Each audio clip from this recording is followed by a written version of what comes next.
Hello. We are going to read the story, the Russian folktale, Go to the Verge of Destruction and Bring Back Shmat Razum. So I'll read the story and then we'll go ahead and discuss it. In a certain kingdom, there lived a wifeless, unmarried king who had a whole company of sharpshooters. They went to the forest, shot birds of passage, and furnished the king's table with game. Among those sharpshooters was one named Fedot, who hit the mark and almost never missed. For this reason, the king loved him beyond all his comrades. Once, while shooting in the early morning, just at dawn, Fedot went into a dark, dense forest and saw a blue dove sitting on a tree. He aimed, fired, and struck her wing, and she fell to the damp earth. The sharpshooter picked her up, was going to twist her neck and put her in his bag, when the blue dove spoke. "O brave youth, do not tear off my stormy little head. Do not send me out of the white world. Better take me alive, carry me home, put me on the window, and watch. As soon as sleep comes upon me, strike me that moment with the back of thy right hand, and thou wilt gain great fortune." Fedot marveled. What can it be? What can it mean? Thought he, in seeming a bird, but she speaks with a human voice. Never has such a thing happened to me before. He brought the bird home, placed her on the window, and stood waiting. After a short time, the bird put her head under her wing and fell asleep. The sharpshooter struck her lightly with the back of his right hand. The blue dove fell to the floor and became a soul maiden so beautiful as not to be imagined nor described, but only told about in a tale. Such another beauty could not be found in the whole world. She said to the young man, "The king's sharpshooter, thou hadst known how to get me. Now know how to live with me. Thou wilt be my wedded husband, and I thy God-given wife. I am not a blue dove, but a king's daughter." They agreed. Fedot married her, and they lived together. He is happy with his young wife, but does not forget his service.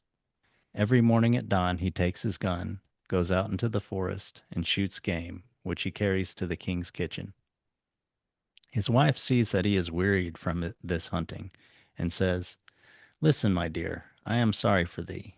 Every God-given day thou dost wander through forests and swamps, comest home wet and warm, and profit to us not a whit. What sort of a life is this? But I know something so that thou wilt not be without gain. Get of rubles 200, and we will correct the whole business." Fedot rushed around to his friends, got a ruble from one and two from another, till he had just 200. "Now," said his wife, "buy different kinds of silk for this money." He bought the silk. She took it and said, "Be not troubled. Pray to God and lie down to sleep. The morning is wiser than the evening." He lay down and fell asleep. His wife went out on the porch, opened her magic book, and two unknown youths appeared at once. "What dost thou wish? Command us." "Take this silk, and in one single hour make a place of such wonderful tapestry as has not been seen in the world. Let the whole kingdom be embroidered on it, with towns, villages, rivers, and lakes." They went to work, and not only in an hour, but in 10 minutes they had the tapestry finished, a wonder for all. They gave it to the sharpshooter's wife, and vanished in an instant, just as if they had never been.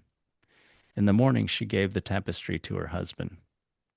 "Here," said she, "take this to the merchant's Rose, sell it, and see that thou ask no price of thy own. Take what they give." Fedot went to the merchant's Rose. A trader saw him, came up, and asked, "Well, my good man, is this article for sale?" "It is." "What's the price?" "Thou art a dealer. Name the price." The merchant thought and thought, but could not fix a price. Now a second, a third, and a fourth came, and no one could set a price on the tapestry. At this time the mayor of the palace was passing by and saw the crowd. Wishing to know what the merchants were talking about, he jumped out of his carriage, came up to them, and said, "Good morning, merchants, dealers, guests from beyond the sea. What is the question?" Here is a piece of tapestry that we cannot value. The mayor looked at the tapestry and marveled himself. Look here, sharpshooter, said he. Tell me in truth and sincerity, where didst thou get such glorious tapestry? My wife made it. How much must one give for it? I know not myself. My wife told me to set no price on it, but what people would give, that would be ours. Well, here are 10,000 for thee. Fedot took the money and gave up the tapestry. The mayor was always near the person of the king, ate and drank at his table. When he went to the king's to dine, he took the tapestry. Would it not please your majesty to see what a glorious piece of work I have bought today? The king looked amazed. Oh, excuse me. The king looked.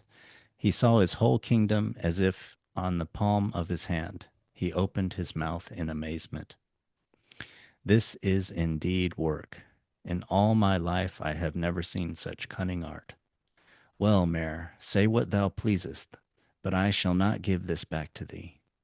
Straightway the king took 25,000 out of his pocket, placed the money in the mayor's hand, and hung the tapestry in the palace. That's nothing, thought the mayor. I will order another still better. Straightway he galloped to find the sharpshooter, found his cottage, and went in. And the moment he saw Fedot's wife, he forgot himself. His errand, he knew not why he had come. Before him was such a beauty that he would not take his eyes off her all his life. He would have looked and looked. He gazes on another man's wife, and in his head thought follows thought. Where has it been seen, where heard of, that a simple soldier possesses such a treasure? Though I serve the king's person and rank as a general, I have never beheld such a beauty. The mayor came to his mind with difficulty, and went home against his will. From that hour, from that time, he was not his own. Sleeping or waking, he thought only of the beautiful woman. He could neither eat nor drink. She was ever before his eyes. The king noticed the change and asked, What has come upon thee? Some grief? Oh, your majesty, I have seen the sharpshooter's wife. There is not such a beauty in the whole world. I am thinking of her all the time. I can neither eat nor drink. With no herb can I charm away my sorrow. The desire came to the king to admire the woman himself. He ordered his carriage and drove to the soldiers' quarters. He entered the room and saw unspeakable beauty.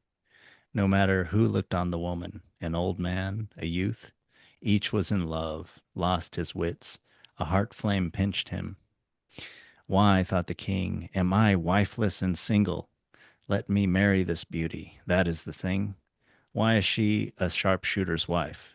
It is her fate to be queen. The king returned to his palace and said to the mayor, Listen to me. Thou hast known how to show me this unimaginable beauty. Now find the way to get rid of her husband. I want to marry her myself. And if thou dost not put him out of the way, blame thyself. For though thou art my faithful servant, thou wilt die on the gallows. The mayor went his way sadder than before. How was he to finish the sharpshooter? He could not think. As he was going through back lanes and waste places, a Baba Yaga met him. Stop, said she, servant of the king, I know all thy thoughts. If thou wilt, I will aid thee in this unavoidable sorrow. Aid me, grandmother, and I'll pay what thou wishest. The king has ordered thee to put an end to Fedot the sharpshooter. That would be easy enough, for he is simple, were it not for his wife, who is awfully cunning. Well, we'll give them such a riddle that it will not soon be explained. Go back to the king and say, Beyond the thrice ninth land, in the 13th kingdom, is an island. On that island, a deer with golden horns. Let the king bring together 100 sailors, the most good-for-nothing fellows, all bitter drunkards, and order that a rotten old ship which has been out of service for 30 years be fitted for the voyage. Let him send Fedot the sharpshooter on that ship to get the deer with golden horns. In order to go to the island, it is necessary to sail neither more nor less than 3 years, and back from the island 3 more, 6 in all. Well, the ship will sail out on the sea, serve about a month, and sink right there. The sharpshooter and the sailors will go to the bottom, every man. The mayor listened to these words, thanked the Baba Yaga for her counsel, rewarded her with gold, and went off on a run to the king. Your Majesty, said he, Fadat can be furnished in such and such a fashion. The king consented and issued an order at once to the navy to prepare for a voyage, an old rotten ship, to provision it for 6 years, and man it with 50 sailors, the most dissolute and bitter drunkards. Messengers ran to all the dram shops and drinking houses, collected such sailors that it was dear and precious to look at them. One had a black eye, another had his nose driven to one side. As soon as it was reported to the king that the ship was ready, he sent for the sharpshooter and said, Now, Fadat, thou art a hero of mine, the first shot in my company. Do me a service. Go beyond the thrice ninth land to the 30th kingdom. In that place is an island. On that island lives the deer with golden horns. Take it alive and bring it to me. Fadat became thoughtful, knew not what to answer. Think not, said the king, but if thou do not the work, I have a sword, and thy head leaves thy shoulders. Fadat wheeled round to the man and went forth from the palace, came home in the evening powerfully sad, not wishing to utter one word. Why dost thou grieve, my dearest? Said his wife. Is there some mishap? He told her all. This is why thou art grieved. There is reason indeed, for it is an exploit, not a service. Pray to God and lie down to sleep. The morning is wiser than the evening. Everything will be done. The sharpshooter lay down and slept, but his wife opened her magic book. At once 2 unknown youths appeared before her and asked, What dost thou wish? What dost thou need? Go beyond the thrice ninth land to the 30th kingdom, to an island. Seize there the deer with golden horns, and bring it here. We obey. It will be done before dawn. They rushed like a whirlwind to the island, caught the deer with golden horns, and brought it straight to Fadat's house. An hour before daybreak all was done, and they vanished as if they had never been. The beautiful wife roused her husband at dawn and said, Look out, the deer with golden horns is walking in the yard. Take it with thee on board the ship, sail forward 5 days, on the 6th turn back. The sharpshooter put the deer in a close, fastened cage, and had it carried on board the ship. What's there? Asked the sailors. Oh, supplies and medicine. It's a long way. We shall need many a thing. The day for sailing came. A great crowd of people who went to see the ship leave the wharf. The king went himself, made Fadat chief over all the sailors, and bade him farewell. The vessel sailed 5 days on the sea. The shores had long vanished. Fadat ordered 120-gallon cask to be rolled onto the deck, and said to the sailors, Drink, brothers, spare it not. Your souls are your measure. They were delighted, rushed to the cask, began to drink, and got so drunk that they rolled down on the deck and fell fast asleep at the side of the cask. Fadat took the helm, turned the ship around toward the harbor, and sailed home. So that the sailors should not know anything about it, he kept pouring liquor into them from morning till night. When they began to open their eyes after one drunken fit, a new cask was ready. On the 11th day, the ship drew up at the wharf. The flag was hoisted, and guns fired. The king heard the firing and ran down toward the landing. What does all this mean? He saw the sharpshooter, fell into a towering passion, and rushed at him furiously. How hast thou dared to come back before time? But where was I to go, your majesty? Some fool might have spent 10 years in sailing over the seas and got nothing, but I, instead of spending 6 years, did the work in 10 days. Would you be pleased to look at the golden horned deer? Straightway they brought the deer from the cage from the ship and let out the golden horned deer. The king saw the sharpshooter was right. He could not touch him. He let him go. The sailors had a holiday for 6 years. No one could ask them to work during that time, for the voyage was counted as 6 years, and they had served their time. Next day the king called the mayor into his presence and threatened him. What meanest thou? Art making sport of me? 'Tis clear thy head is not dear to thee. Do what thou pleasest, but find means of putting Fedot to a cruel death. Let me think, your majesty, we may mend matters. The mayor went his way, betook himself to back lanes and waste places, met the Baba Yaga. Stop, servant of the king, I know that thy thoughts. Dost wish I will help thee in trouble? Oh, help me, grandmother. Fedot has brought the deer with golden horns. Oh, I have heard that already. It would be as easy to put Fedot out of the way as to take a pinch of snuff, for he is simple, but his wife is terribly cunning. Well, we'll give them another riddle that they will not solve so quickly. Tell the king to send the sharpshooter to the verge of destruction and bring back Shmat Razum. That's a task he will not accomplish to all eternity. He will either be lost without tidings or come back empty handed. The mayor rewarded the old witch with gold and hurried to the king, who heard him and summoned Fedot. Fedot, said the king, thou art a hero, the best shot I have. Thou hast brought me the deer with golden horns. Now must do me another service, and if thou wilt not do it, I have a sword, and thy head leaves thy shoulders. Thou wilt go to the verge of destruction and bring back Shamat Razum. Fedot turned to the left, walked out of the palace, went home, and sad and thoughtful. My dear, asked his wife, why art thou sad? Hath some misfortune happened? Ah, said he, one woe has rolled from my neck and another rolled on. The king sends me to the verge of destruction to bring back Shemut Razum. For thy beauty I bear all this trouble and care. That, said she, is no small task. 9 years to go there, and 9 to come back, 18 in all.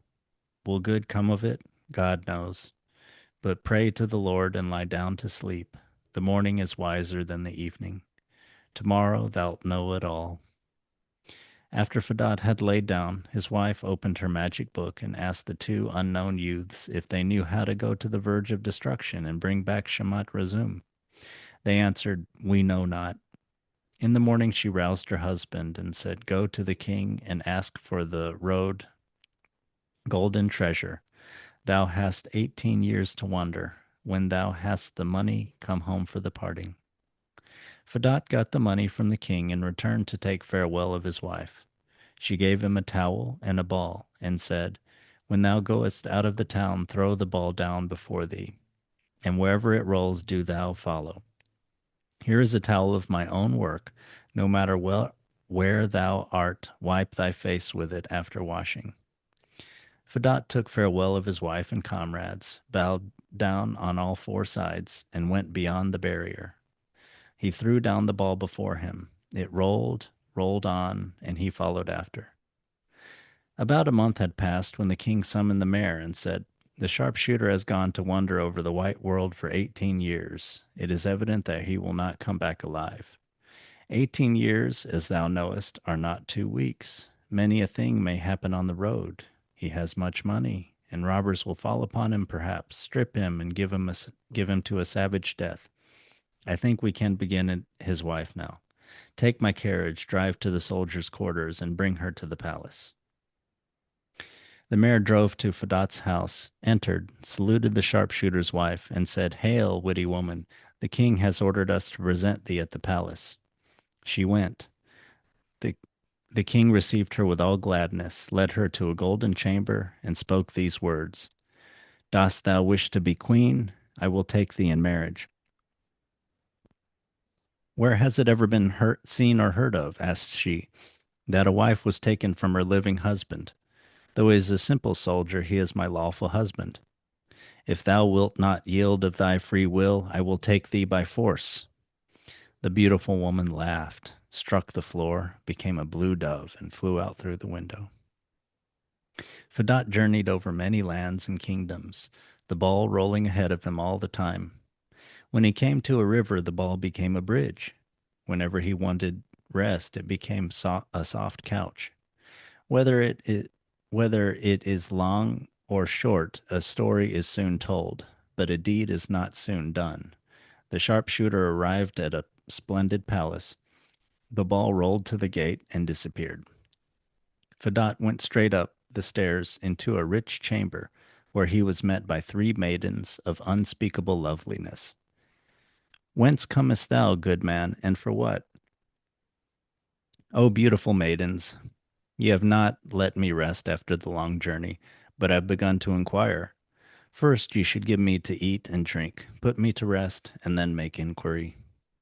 Straightway they set the table. When he had eaten and drunk and rested, they brought him water, a basin, and an embroidered towel. He took not the towel, but said, I have one of my own. When they saw it, they asked, Good man, where didst thou get that towel? My wife gave it me. Then thy wife is our own sister. They called their aged mother. The moment she saw the towel, she recognized it. Why, this is my daughter's work. She asked the guest all sorts of questions. He told her how he had married her daughter and how the king had sent him to the verge of destruction to bring back Shmat Razum. Oh, my dear son in law, of that wonder even I have not heard. Wait a moment, maybe my servants have. She went out on the balcony and called in a loud voice. Presently, all kinds of beasts ran up, and all kinds of birds flew to her. Hail to you, beasts of the wilderness, birds of the air. Ye beasts run through all places, ye birds fly everywhere. Have ye never heard how to go to the verge of destruction, where Shmat Razum lives? All the beasts and birds answered in one voice, No, we have never heard. Then the old woman sent them all to their homes in hidden palaces, forests, and thickets, went to her magic book, opened it, and at that instant two giants appeared. What is thy pleasure? What dost thou wish? This, my faithful servants, bear my son in law and me to the ocean wide, and stop just in the middle above the very abyss. Immediately they seized the sharpshooter and the old woman and bore them on a stormy whirlwind till they stopped just in the middle above the abyss. They stood up themselves like pillars, holding the old woman and the sharpshooter in their arms. The old woman cried out with a loud voice, and all the fishes and living things in the sea swam to her in such multitudes that the blue sea could not be seen for them. Hail, fish and worms of the sea, ye swim in all places, ye pass by all islands. Have ye not heard how to go to the verge of destruction, where lives Shmat Razum? All worms and fishes answered in one voice, No, we've not heard. All at once, an old limping frog, who had been 30 years out of service, pushed her way to the front and said, Quack, quack, I know where to find such a wonder. Well, then, my dear, thou art the person I need, said the old woman. She took the frog and commanded the giants to bear them home. They were at the palace in a flash. The old woman asked the frog how her son was to go. Oh, said the frog, that place is at the rim of the world, far, far away. I would conduct him myself, but I am very old. I can barely move my legs. I couldn't jump there in 50 years. The old woman took a bowl with some fresh milk, put the frog in it, gave the bowl to Fadat, and said, Carry this in thy hand. She will show thee the way. The sharpshooter took farewell of the old woman and her daughters, and went on his journey, the frog showing him the way. Whether it was near or distant, long or short, he came at last to a flaming river, which beyond which was a lofty mountain with a door in the side. Quack, quack, said the frog, put me down out of the bowl. We must cross the river. He put her on the ground. Now, good youth, sit thou on my back. Do not spare me. He sat on her back and pressed her to the ground. She began to swell and swelled until she was as big as a stack of hay. The sharpshooter's one care was to keep from falling. If I fall, thought he, I shall be crushed. The frog cleared the flaming river at a jump, because became small as before, and said, Now, good youth, I will wait here, but do thou enter that door in the mountain. Thou wilt find a cave. Hide thyself well. After a time, two old men will come in, listen to what they say, and watch what they do. When they are gone, act as they did. The sharpshooter entered the door of the mountain. It was so dark in the cave that if a man strained his eyes out, he could not see a thing. Fadot felt around and found a cupboard, crept in. After a while, two old men entered and said, Shmat Razum, feed us. That moment, however, it happened. The lamps were lighted, the dishes and plates rattled, and various kinds of food and wine appeared on the table. The old men ate and drank, and then ordered Shmat Razum to remove everything. Everything disappeared in a flash. Neither table, nor food, nor wine, nor lights remained. The two old men went out. The sharpshooter crawled from the cupboard and cried, Hi, Shmat Razum. What dost thou wish? Feed me. Again the lights, the table, the food, and drink appeared as before. Fadot sat down at the table and said, Hey, Shmat Razum, sit down, brother, with me. We'll eat and drink together. It is irksome for me alone. The voice of the unseen answered, O kind man, whence has God brought thee? It is nearly 30 years of service that I serve these old men in faith and in truth, and all this time they have never once seated me with themselves. The sharpshooter looked and wondered. He saw no one, but the food was swept from the plates as if with a broom. The bottles raised themselves and poured the wine into glasses. Behold, in a moment bottles and glasses are empty. Shmat Razum, dost thou wish to serve me? Asked the sharpshooter. I'll give thee a pleasant life. Why not? I am sick of being here, and thou, I see, art a kind man. All right, pick up everything and come along. The sharpshooter went out of the cave, looked around, saw no one, and asked, Art thou here, Shmat Razum? Here, I'll not leave thee, never fear. Very well, said Fadot, and sat on the frog. She swelled, jumped over the river, and became small.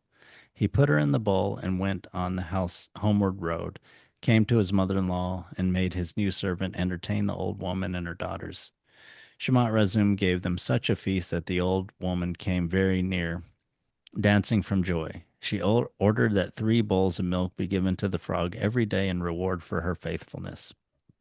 The sharpshooter bade goodbye to his friends and set out for home. He traveled and journeyed till he was almost wearied to death. "O Shmat Razum," said he, "if thou couldst only know how tired I am just losing my legs." "Why not tell me long ago?" asked the other. "I should have brought thee home quickly."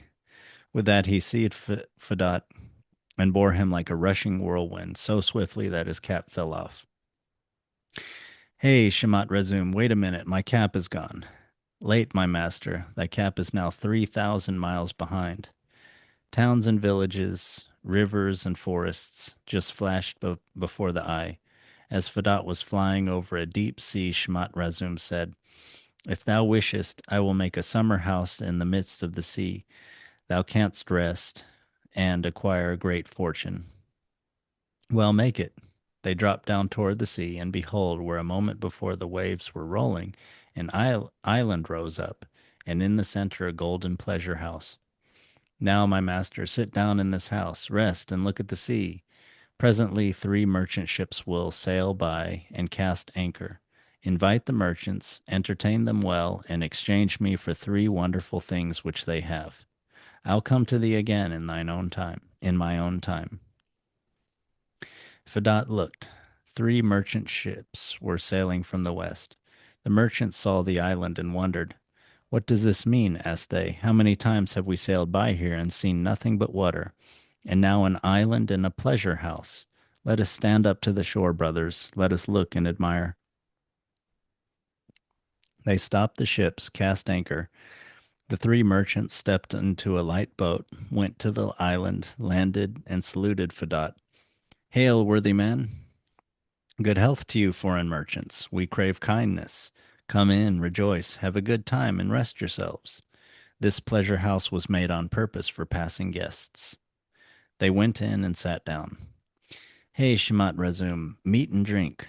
A table appeared. On the table, wines and meats, whatever the soul could desire, was at hand in a moment. The merchants opened their mouths in amazement.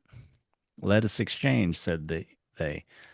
Give us thy servant, and take any one of our wonders. What wonders have ye? Look, and thou wilt see.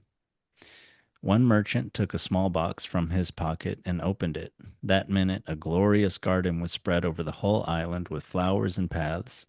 He closed the box, and the garden was gone. The second merchant took an axe from under his skirts and began to hit, strike. A ship came out, hit, strike, another ship. He struck 100 times 100 ships. They moved around the island under full canvas with soldiers and cannon. The sailors run and fire guns. The commanders come to the merchant for orders. He amused himself, hid his axe. The ship vanished from the eye, were as if they had never been. The third merchant took a horn, blew into it at one end. That minute an army appeared, cavalry and infantry, with muskets and cannons and flags. From every regiment came reports to the merchant, and he gives them orders. The army marches with music sounding and banners waving. The merchant took his horn, blew in at the other end. There is nothing. Where has all the power gone to? Your wonders are strange, said the sharpshooter, but these are all playthings for kings, and I am a simple soldier. If thee will exchange, however, I agree to give you my unseen servant for all three of your wonders. Is not that rather too much? Well, you know your own business, I suppose, but I will not exchange on other conditions. The merchants thought to themselves, what good are all these ships and soldiers and garden to us? Let us exchange. At least we shall have enough to eat and drink over all our lives without trouble. They gave the sharpshooter their wonders and asked, Shmat Razum, wilt thou come with us? Why not? It's all the same to me where I live. The merchants returned to their ships and said, Now, Shmat Razum, fly about, give us to eat and drink. They invited all the men and had such a feast that every one got drunk and slept a sound sleep. The sharpshooter was sitting on the golden summer house. He fell to thinking and said, I am sorry. Where art thou now, trusty servant? Here, my master. Fadat rejoiced. Isn't it time for us to go home? The moment he spoke, he was borne through the air as if by a whirlwind. The merchants woke up and, wishing to drink off the effects of their carousal, cried out, Give us to drink, Shamat Razum. No one answered. Nothing was brought. No matter how much they screamed and commanded, no result. Well, gentlemen, this scoundrel has swindled us. Now Satan himself could not find him. The island has vanished. The pleasure house is gone. The merchants grieved and regretted, then hoisted their sails and went to where they had business. The sharpshooter soon arrived at his own kingdom, came down by the seashore. Shemot Razum, canst thou build me a palace here? Why not? It will be ready directly. The palace appeared so splendid that it could not be described, twice as good as the king's. Now the box was opened, and all around the palace was a glorious garden, with rare trees and flowers. The sharpshooter sat by the window admiring the garden, when all at once a blue dove flew in through the open window, struck the floor, and became his young wife. They embraced and kissed each other, then made inquiries and gave answer. Said his wife to Fadat, Since the time thou didst leave me, I have lived a lone dove in the forests and thickets. Next morning the king went out on the balcony and saw by the shore of the blue sea a new palace and a green garden around it. What insolent fellow has built on my land without leave? Couriers hastened, discovered, reported that the palace was built by Fadat, who was living there then, and with him his wife.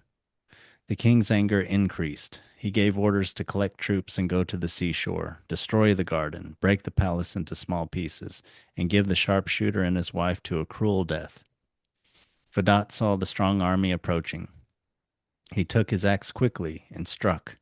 A ship came forth. He struck 100 times. 100 ships were ready.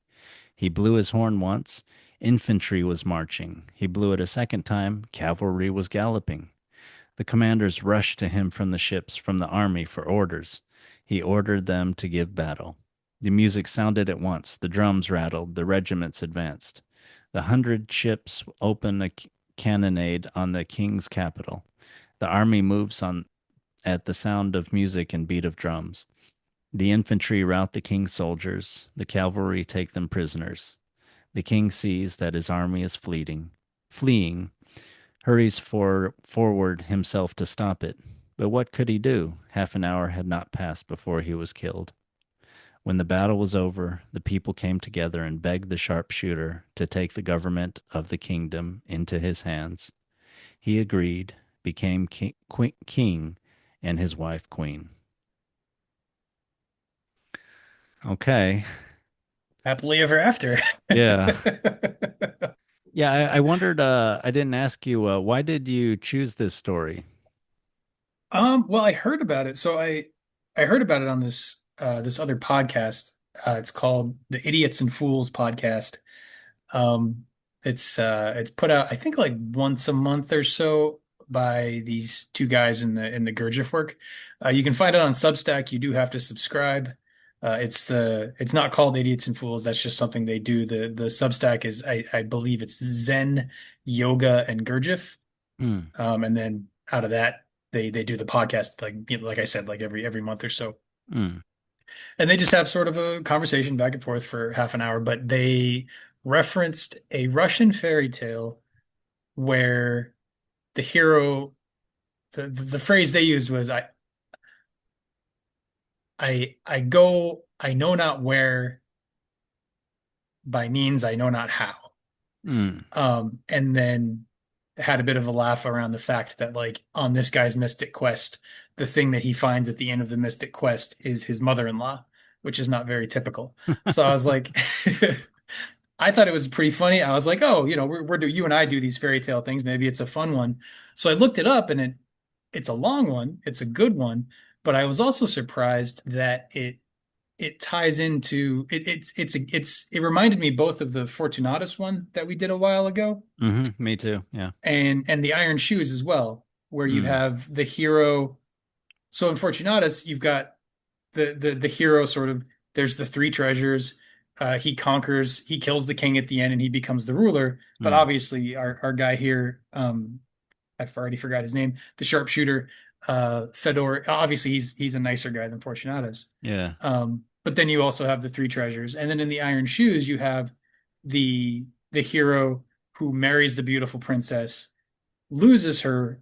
In Yeah. the Iron Shoes, it was his own fault. In this case, it's the king's fault. Yeah. But again, he loses, and he has to go and, like, sort of prove himself on these journeys and with these trials and tribulations. Then he comes back and he ends up, marrying again. And this time he gets to, so it's sort of like this hero is blameless, but he gets the rewards at the end of both the other stories. And I just thought it was a neat enough kind of trilogy thing that it was like, oh, we got to do this one. Nice. Yeah. Yeah, I thought of the Iron Shoes too, and the other one. Another way this is like the Iron Shoes is that he saves, he saves the princess, and she also, well, in the Iron Shoes, she doesn't have a physical transformation as far as I can remember. But the thing that I thought was the coolest parallel was, so he marries a magical woman basically, and then he has to leave her, and she, in both stories, she gives him something, and in the Iron Shoes, she gives him a ring that can save him, but only when, in certain, he should only use it if he's in dire need. In this one, he has a towel, and he's to use it like every time he's supposed to use a towel. So it's a little bit different, but then it does save him, although through a different thing of like recognition. And there's also the thing about how she's like a kind of weaver, or, a maker of some kind. And then it's linking back to nature too, I think, with her family is basically all women. And there's sort of this, they're like very connected to nature. Like her mother is sort of like the goddess of nature, or some kind of, I don't know if Diana is the right one, or, some kind of Mhm. goddess of nature, basically sorceress of nature or something Mhm. connected. So, Yeah. Yeah, definitely like Mother Earth vibes. yeah. The beasts and the fishes in the sea. Um, Yeah, I don't know. I thought this one was, I mean, it's typical of fairy tales, but not so much of the two we've just referenced, where the hero is kind of the only blameless figure in the entire story. Yeah. And he starts so like I'm looking at it as like, okay, well, what's the message? You know, he's not a prince, he's not a noble, he's somebody who is very good at his job Mm. and seems to at least be fulfilled enough in what he does that he keeps doing it. Like he's like, okay, I'm I'm hunting game for the king. I go, I'm good at that. I kill the birds in the forest, I bring them, I give them to the king. That's what I do. And Mm-hmm. he seems kind of settled at that. Like there's no Mm. inclination, there's no mention of him wanting to anything other than that. You know, to the Yeah. fact where he ends up with this beautiful sorceress as his wife, and he's like, "Okay, honey, I'm off to work." Yeah. And he comes back exhausted, and she's like, "Look, look, you got to do better than this. Like you deserve better than this." So you know, marry a sorceress if you can, I guess is the lesson. Mm. But but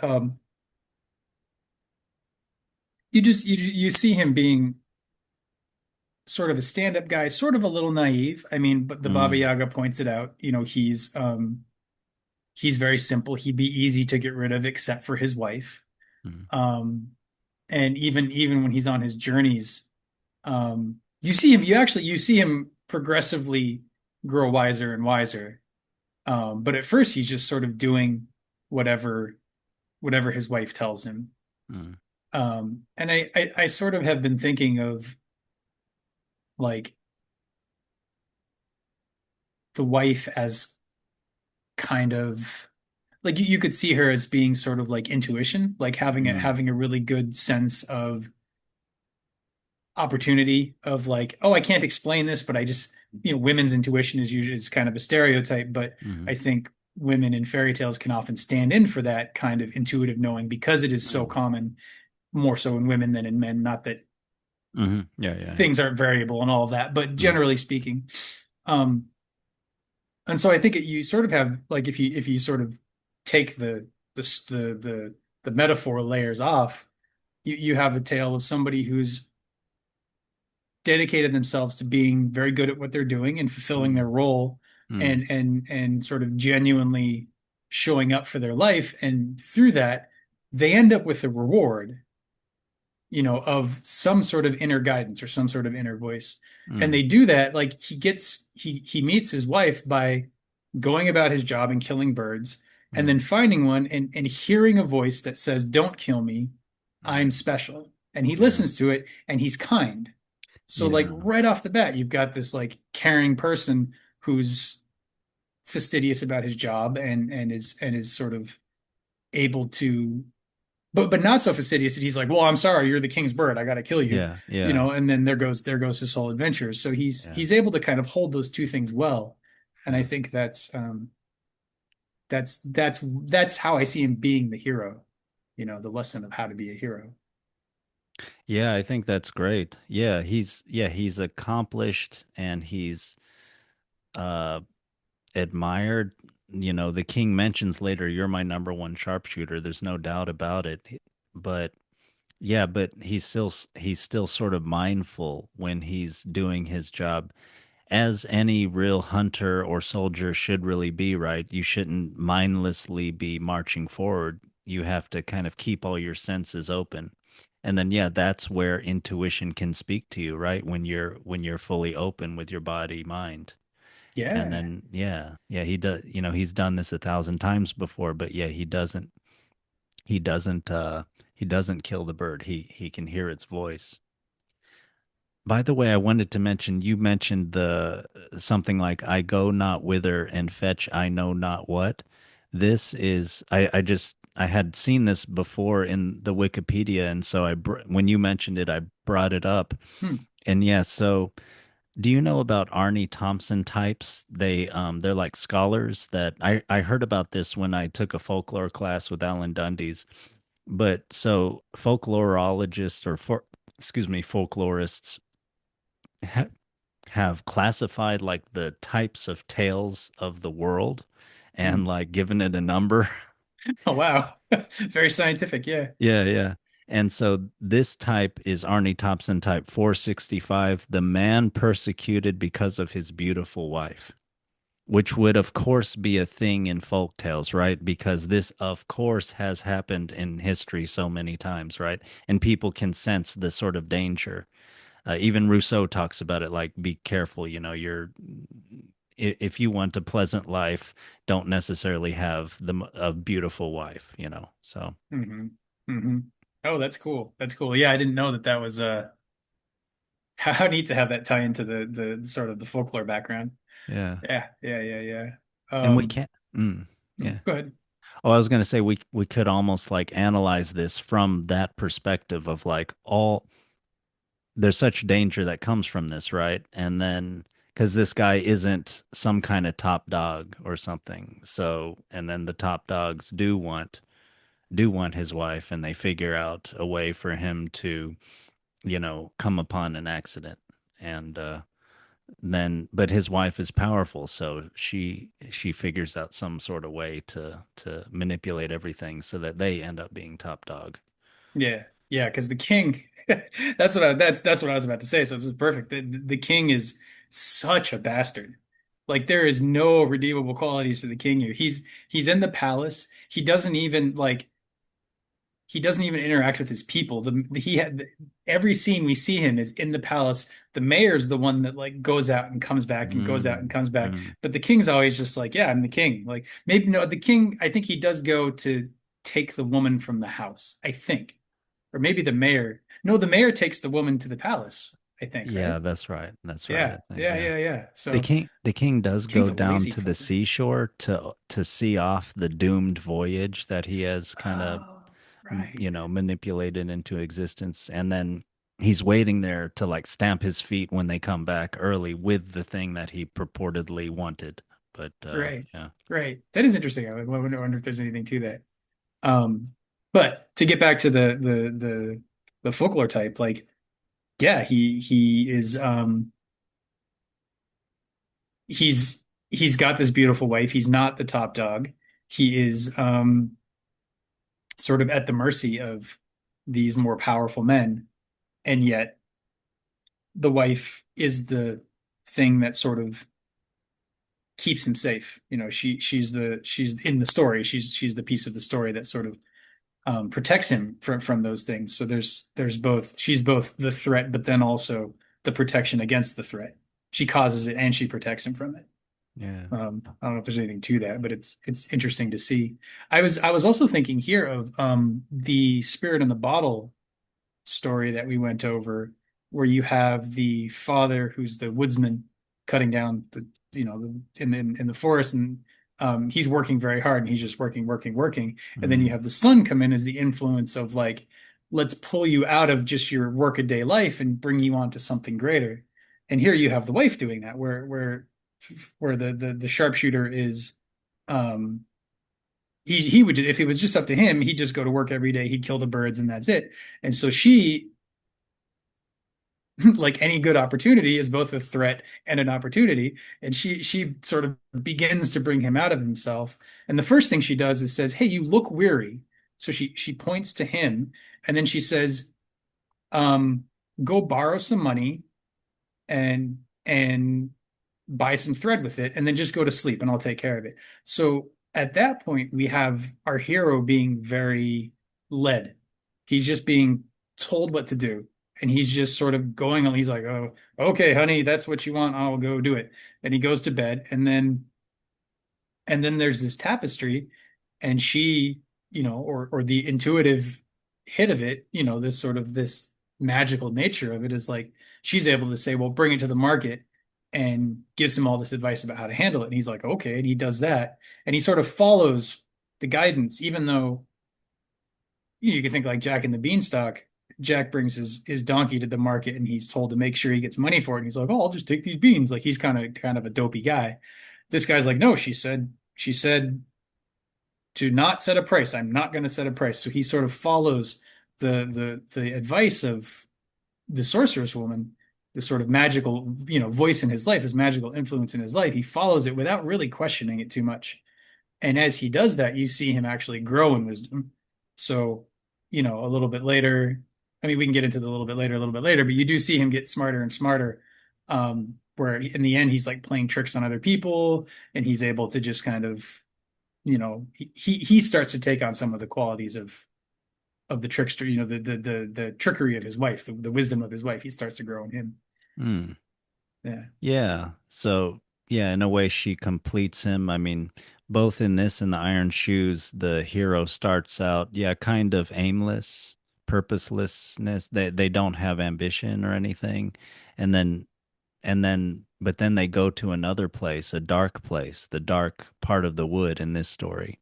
And then that's where and they do something, they risk something a little bit here, but and yeah, they get the voice of intuition and then the magic and all that stuff, kind of that intuition like fills in maybe for that ambition or that drive or that aim that they did not have before.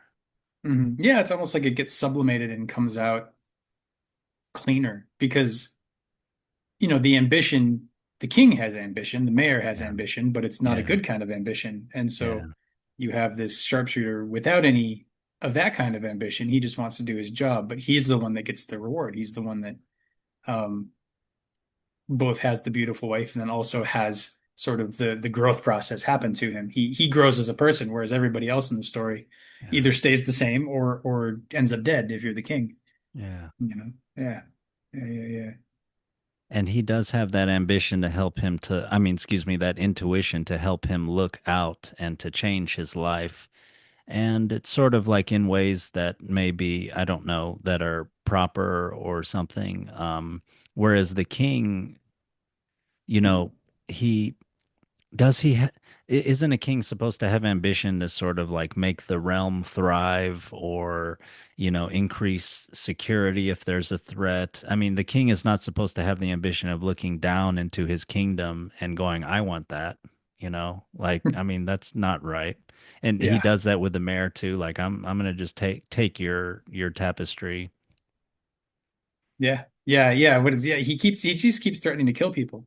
He's like, I've got a sword and I'm going to take your head if you don't do what I Yeah. say. Yeah, Uh, right. like, that's definitely not the sign of a good king, you know? Yeah, it'd be hard to argue with that. Yeah. Yeah. Exactly. And the mayor too. The mayor's like, um, he just he never complains. He never says anything. He's like he's got the hots for this guy's wife, and he's like, I can't stop thinking about her. I can't stop thinking about her. And then the king is like, well, now I can't stop thinking about her, and she's mine. So go get her for me. And he's like, okay, sir. Yeah, the mayor is like he's the dopiest one of all. I mean, like, have a filter, man. I mean, have you never? It says he never leaves this king's side, which I guess he probably just wants to take scraps from his table. But if you had a brain in your head and you never left someone's side, maybe you would observe them and have some sense of their character. This king is, what can we say? Just a walking id, maybe, and like if you are totally enamored with this guy's wife, don't tell him. hmm Yeah, don't If you know you're the king's gonna go after her? Yeah. Yeah, yeah, yeah. Ugh. I thought of the so we think of the sharpshooter. You mentioned he's playing his role, he's doing his job really, really well. He's high quality in his position now. And his wife, I thought of her as kind of bringing him into the world of entrepreneurship, kind of self-directed or something like that. And he's no longer taking what is available, but shooting birds in the forest and things, but he is making something new. And it's also bringing him into the social world. He borrows from his fellows in order to get the silk that she can make this tapestry. And then you have to go to the market, and you have to sell. So it's kind of like she brings him into the world of business or something like that, a little more complex kind Yeah, of that's life. yeah, that's really interesting in that she's both because when I think of like being a businessman and being an entrepreneur and like starting your own thing, I don't think witchy sorceress woman.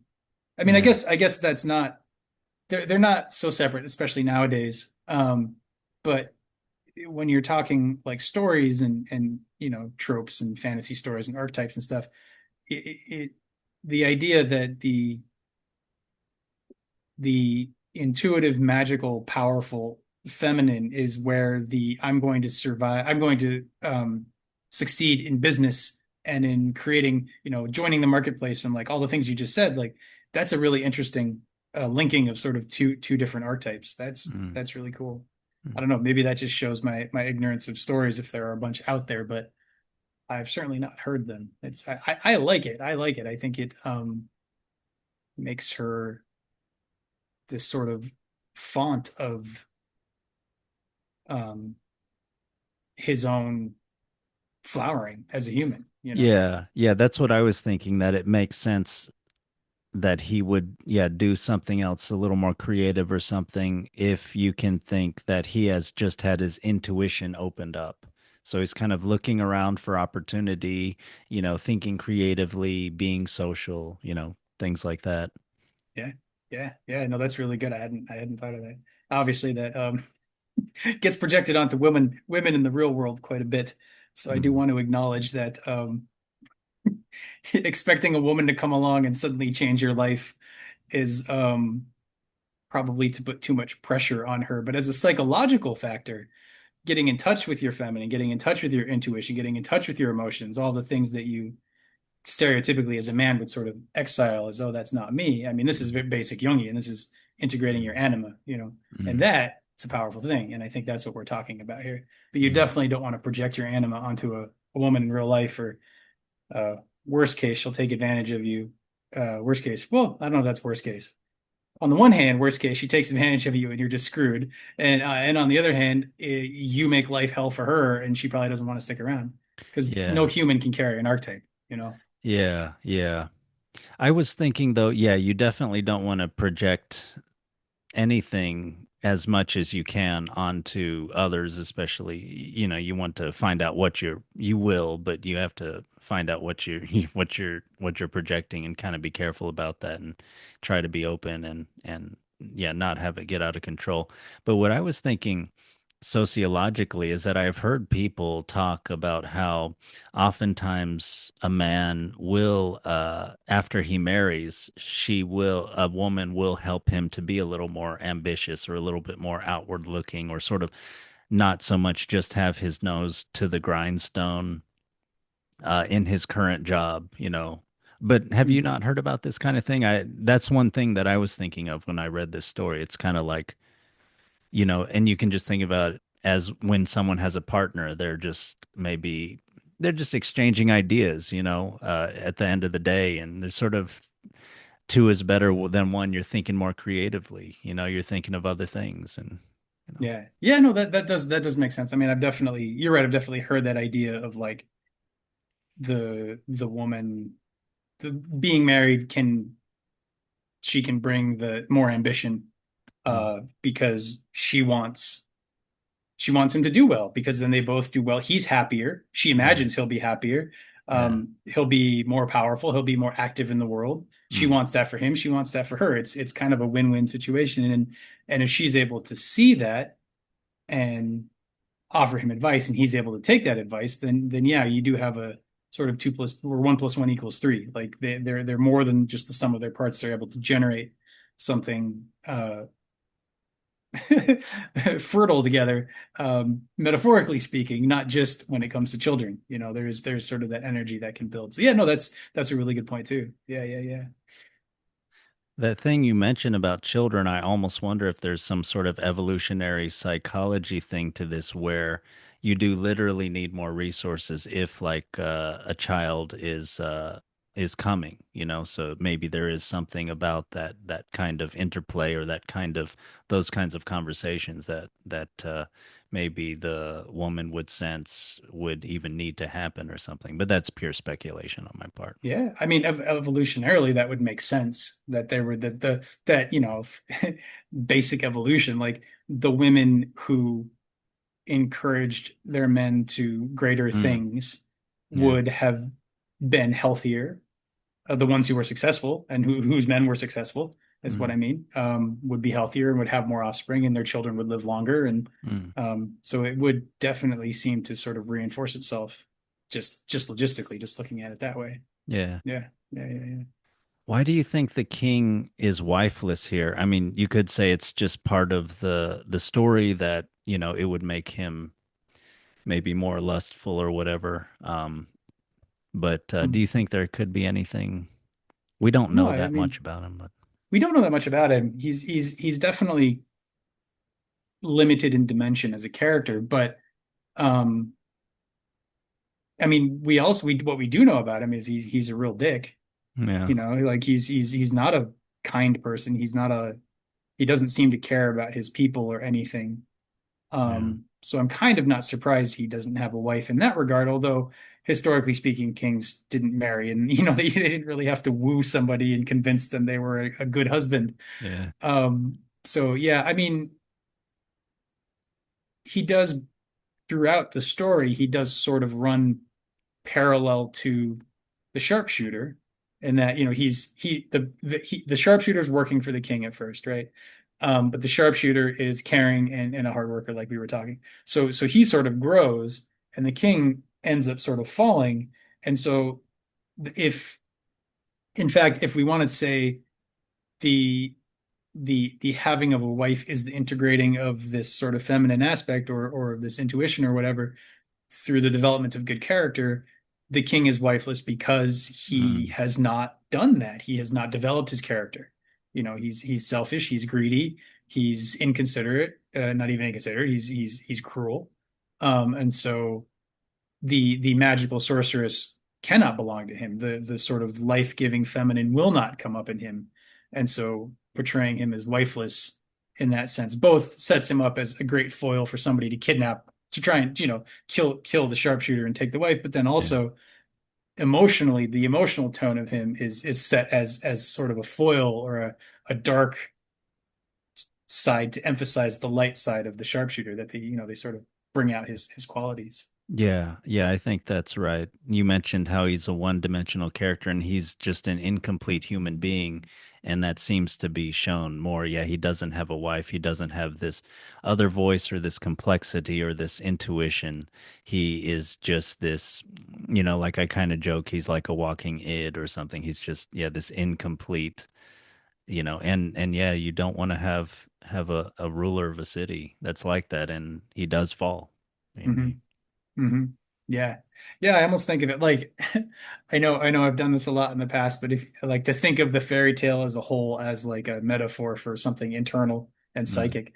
Like if we all have this sort of tyrannical part and this mm, sort of like genuinely good-hearted, good-working, like, because a lot of the time the people or the parts of us that are good-working are good-hearted and hardworking, aren't necessarily ambitious. And the parts of us that are ambitious, maybe they're hardworking, but they're not good-hearted. So there's yeah, there's sort of, so what we would want to do as a human being, if we're developing ourselves, is to find those parts of ourselves that are good-hearted and do care, but are hardworking. Because you could be good-hearted and lazy, and then you're never gonna do yeah, good. So you want something that's got at least those two pieces, and then has the intuition and the ambition that the sorcerer brings, and then you want to have that part kind of slowly alchemize, overcome this sort of tyrannical ruler, which yeah, we all have. I mean, if anything, it's just the inner child in us that's throwing a tantrum and is unhappy, mm, mm, whatever you want to call it, whatever.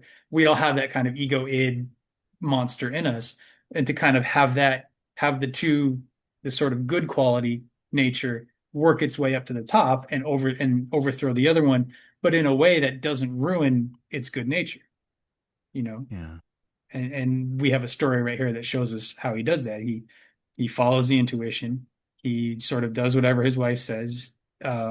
He Not that you need to do whatever your wife says, but you know what I mean.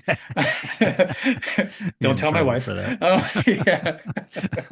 Yeah. Um, um, but he does that, and he follows the journey wherever it goes, to the point that, like, the reference, even though it's not in this particular version of it, but the reference on Wikipedia and on this Idiots and Fools podcast that I was listening to is he knows not where to find he knows not what. because he doesn't know what the Shmat Razum is. He's just like, I gotta find it. I don't know where it is. The edge of destruction, sure, sounds dangerous, very poetic. Where the fuck is that on a map? I don't know. Yeah, yeah. The Shmat Razum, nobody knows what that means. I think it's probably a maybe it means something, but I like it Mm, in my head that it's a nonsense word. mm, So he's, I gotta go find the bloggity blah at the end of the world.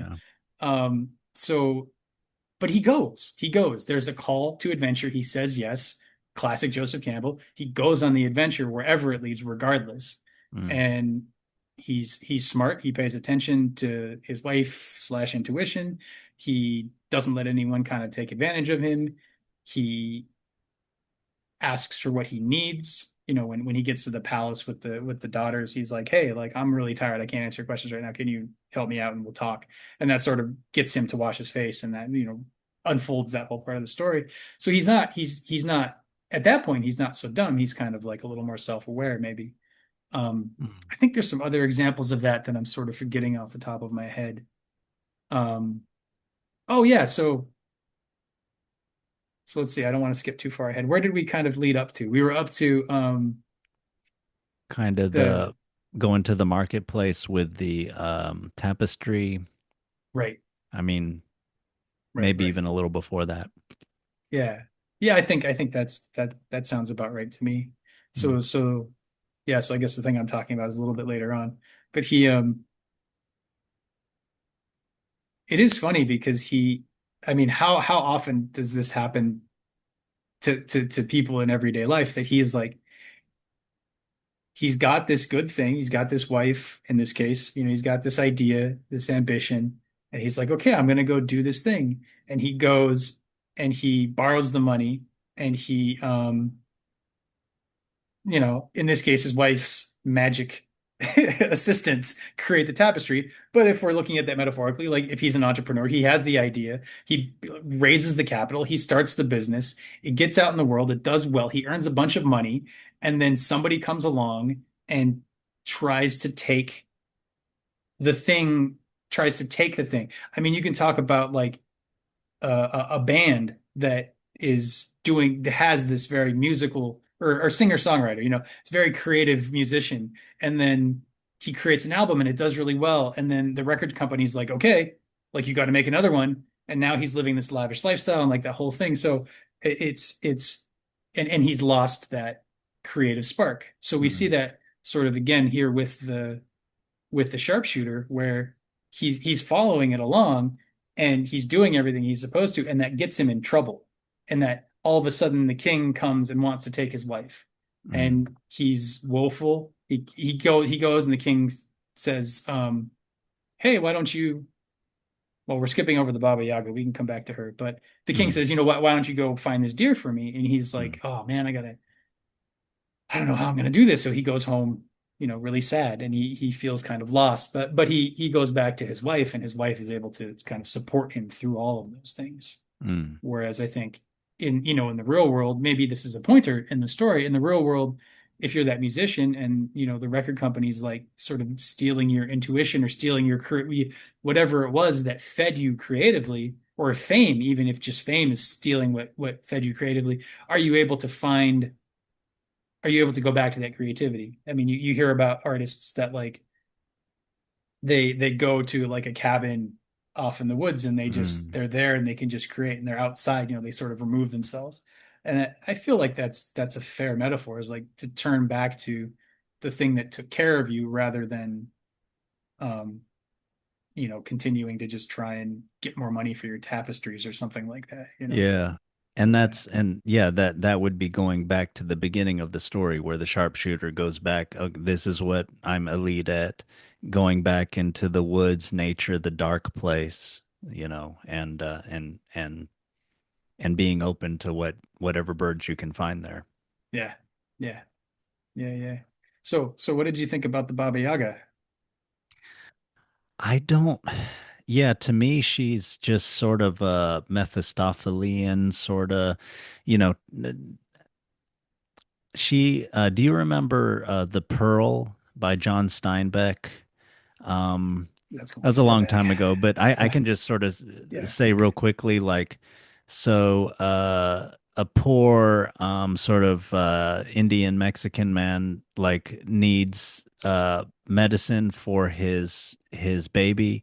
They're just he's a poor fisherman. They're doing okay, but they don't have any money, and and he gets sort of shunned by the town doctor, the sort of European descended and sort of like arrogant fat doctor, and he's sort of in a rage. He's feeling shame, and he wishes for this thing, and so he goes to the sea then, and he is given this magnificent pearl, and of course it causes all sorts of problems and everything.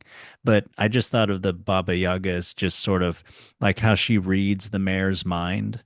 It's this sort of like, what can you say, this magical force of nature, like a genie, for good or for ill, usually for ill. And you could maybe say not because of what they give humanity, but because of the intention that humanity came to them with, of not trying to better their life or be open to how their life can be better, like the hero of the story.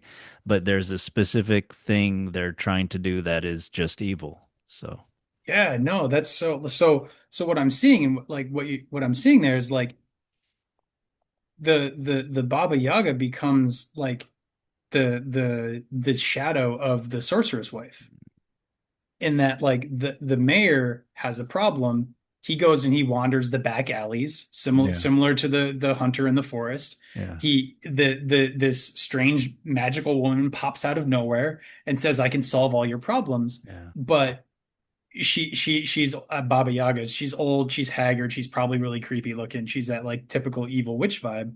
Um, and and and yet she's still representing this rich, uh, abundant, feminine, problem-solving nature. mm, And but she comes across as evil, or as, because you're right, because yeah, the mayor is going to that part of himself yeah, with this ill intention.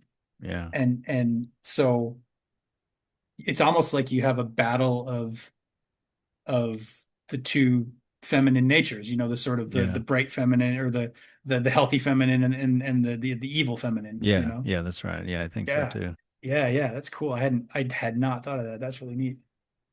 Um, yeah. But yeah, what do you think of the Baba Yaga? Anything more? I mean, Um, well, now with this whole new perspective, I'm sort of reassessing um what I had been thinking before, because I was thinking before of her just being sort of um the sort of stereotypical like trickster woman figure, edge of the village in the dark. I think they even say he goes and finds her in like the alleyways and yeah, the like the graveyards, or the refuse heaps, or something like that, some sort of a discarded place. yeah, And so I was just seeing her that way, as like, oh, your stereotypical like woman in the cabin in the woods. She's going to make a deal with you. Maybe it'll work out in your favor, maybe it won't. Maybe it'll be exactly what you want, and then you'll hate it when you get it, which is mm, kind of what happens here. yeah, um but yeah, Mephistopheles definitely will play that role in, like Faust, and in other sort of the devil comes and makes you a deal, yeah, which makes me wonder whether the devil isn't a shadowy feminine aspect or something, or the devil isn't brought about by, in the same way we're talking about the sharpshooter versus the mayor, the devil isn't brought about by us going to something abundant in life with an evil intention. And so it bears evil fruit. And then we blame the devil for it. And we're back on projections again. nice. Yeah, Yeah, wow. Um, so yeah, I mean, I think she knows. I mean, she says clearly that the wife is very cunning, and so she there seems to be at least a professional level of respect there. Like, yeah, oh yeah, I heard about yeah, her. She's got the juice, man. I can't. yeah, She's gonna make it real tricky to get rid of this guy. yeah, Um, yeah. She knows of her. She's, mhm. yeah, Yeah, familiar, yeah, if not exactly. intimate. Yeah, yeah. Yeah. Um, so she gives the mayor a solution. And I think right away we see, well, it's interesting. So right away we see that the wife is clearly superior because the Baba Yaga is like, let me solve this problem. Okay, send him to the thrice beyond the thrice ninth kingdom to the 30th kingdom and find this deer on an island. He'll be Yeah. gone forever. Ha ha ha. Like I saw like this will get rid of him. And she's Mm, like, oh, okay, well, I know where the deer is. I know exactly where the deer is. There's numbers. It's very structured. mm, It's on an island in the 30th kingdom. mm. I can just go get it. I know exactly, you told me exactly where it is and exactly what I need to do. So I can just do that. Magic, like I can just bring that to me.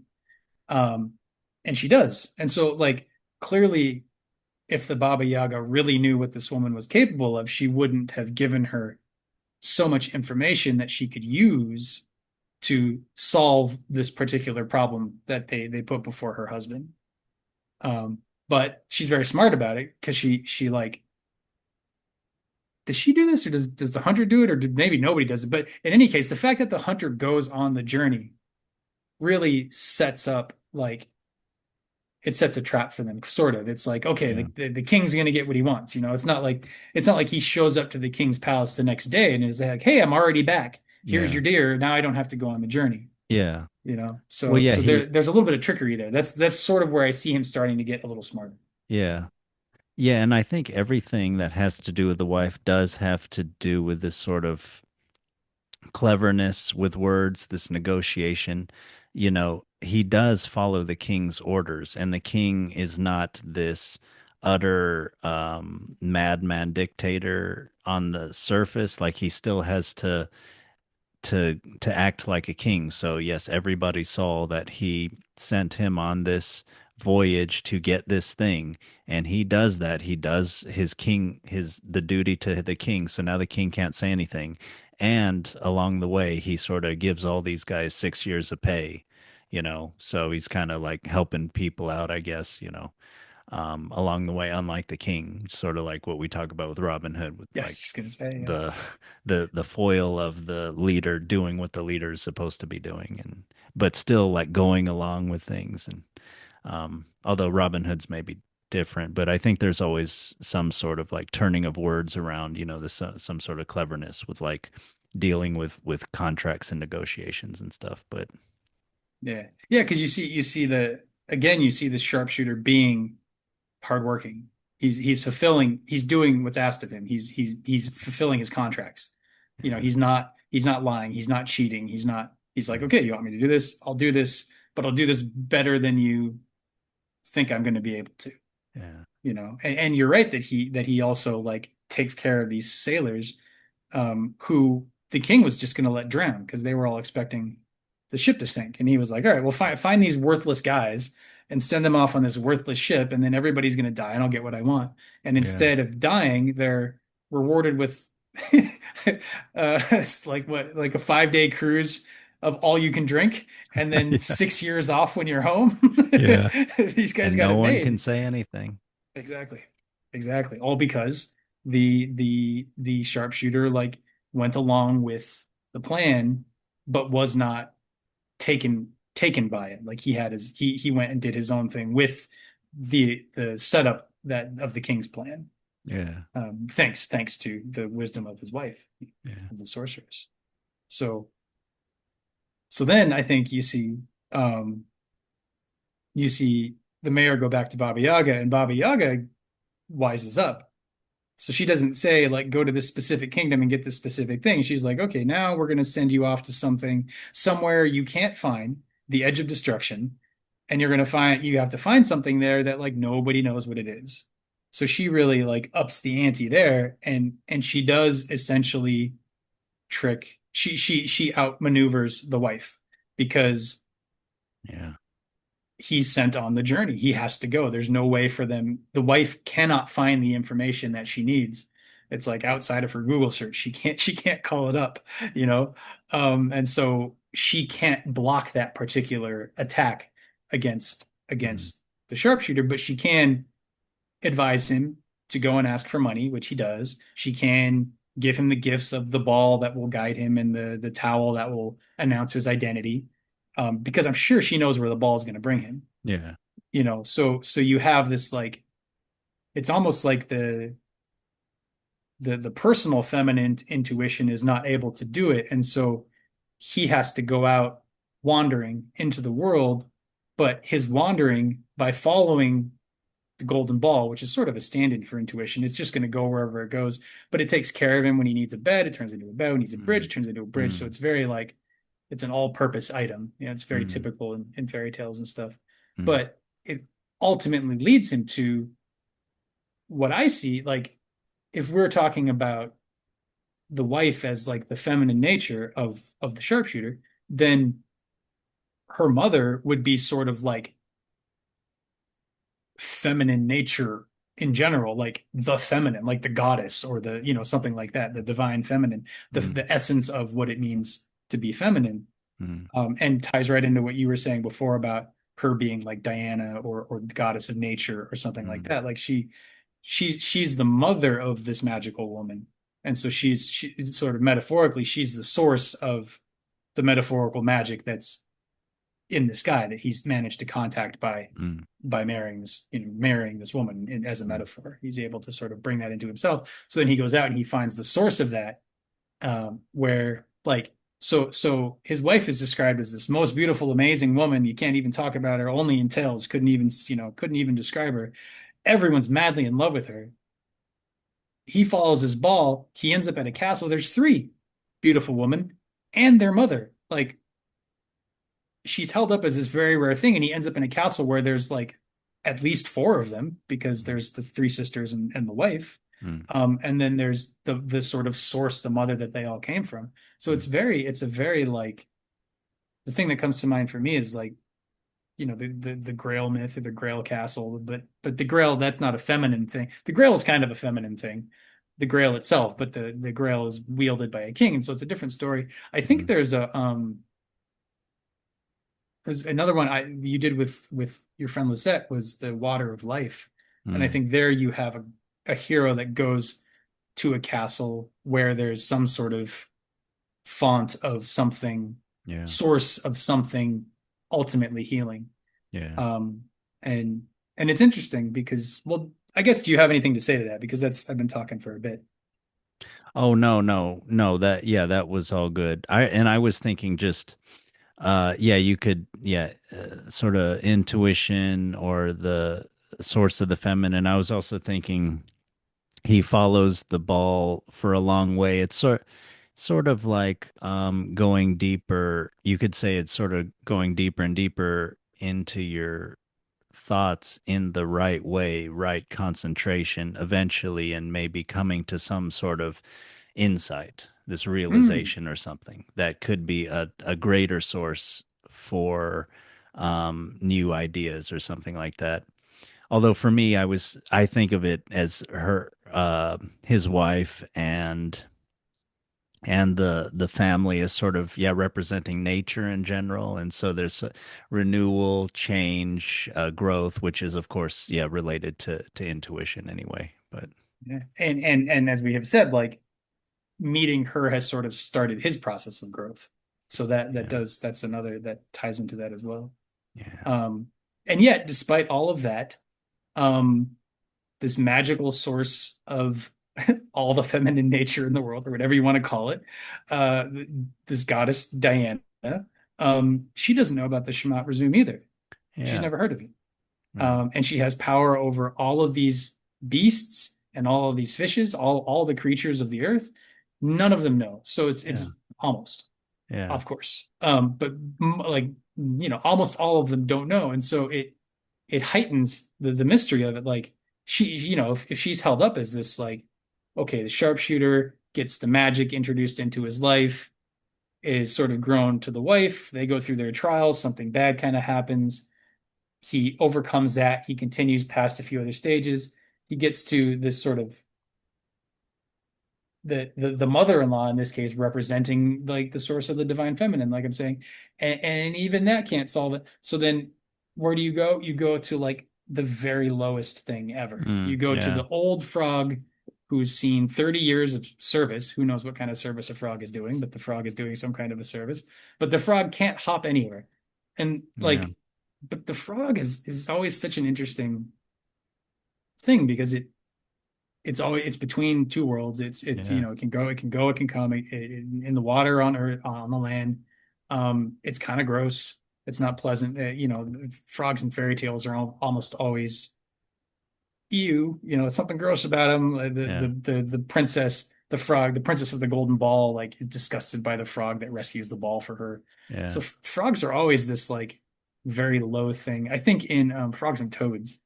I think in Carl Jung's Red Book, he has a picture of like this little parasitic looking worm and like a toad sitting at the base of a tree, and it's sort of this symbol for like the sort of the gross material that needs to be Mm. brought into the alchemical process and transluted or something. But here you have the frog as the only being in the entire world who can help our hero actually do what he's been asked to do. Mm. And and the frog is richly rewarded for that. But the frog is placed in a bowl of milk. Um, and I don't think frogs like milk, so I doubt that that's a logical thing. But I think of it as like the milk being nourishment, Yeah, and that's what I so thought of. like this gross little ignored old kind of broken down thing is put into a container with nourishment and is like able to stay there. So it's taken care of. So again, we have sort of the hero's not doing it, but we have the case of something little and kind of helpless being cared for, and that resulting in him finding the way forward. Mm. So Yeah, that makes sense. Yeah, he's caring for something. He himself is almost like a mother at that point, going forward in the story to the end of the earth.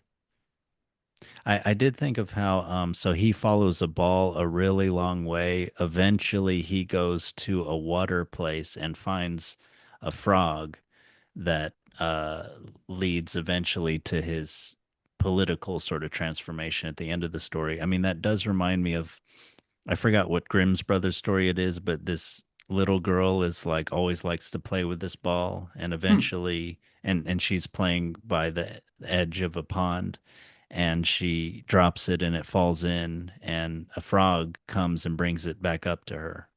So it does seem like there's this ball goes somewhere that you didn't know where, you didn't necessarily want to go there to water, and then there's a frog at the end, and that's how the story goes forward. So hmm, yeah, I hadn't seen the hadn't realized the ball was in both of them, and the especially back in when these tales were being told, I can imagine a ball being something that's sort of got the feel of chaos to it, mm, in that like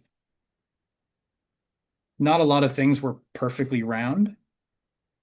mm, And a ball is generally fairly round, and when you like it'll bounce all over the place is my point. Like who knows, it's yeah, going to yeah, roll, it's going to roll down, you're going to like find it down the street. Like it doesn't stay in one place. It's mm, constantly moving. It's got this perfect nature to it, but it's mm, constantly moving. You can't pin it down. And so sort of following the ball can be very um or losing the ball also could be like being drawn away into something like, oh, my thing went somewhere unknown.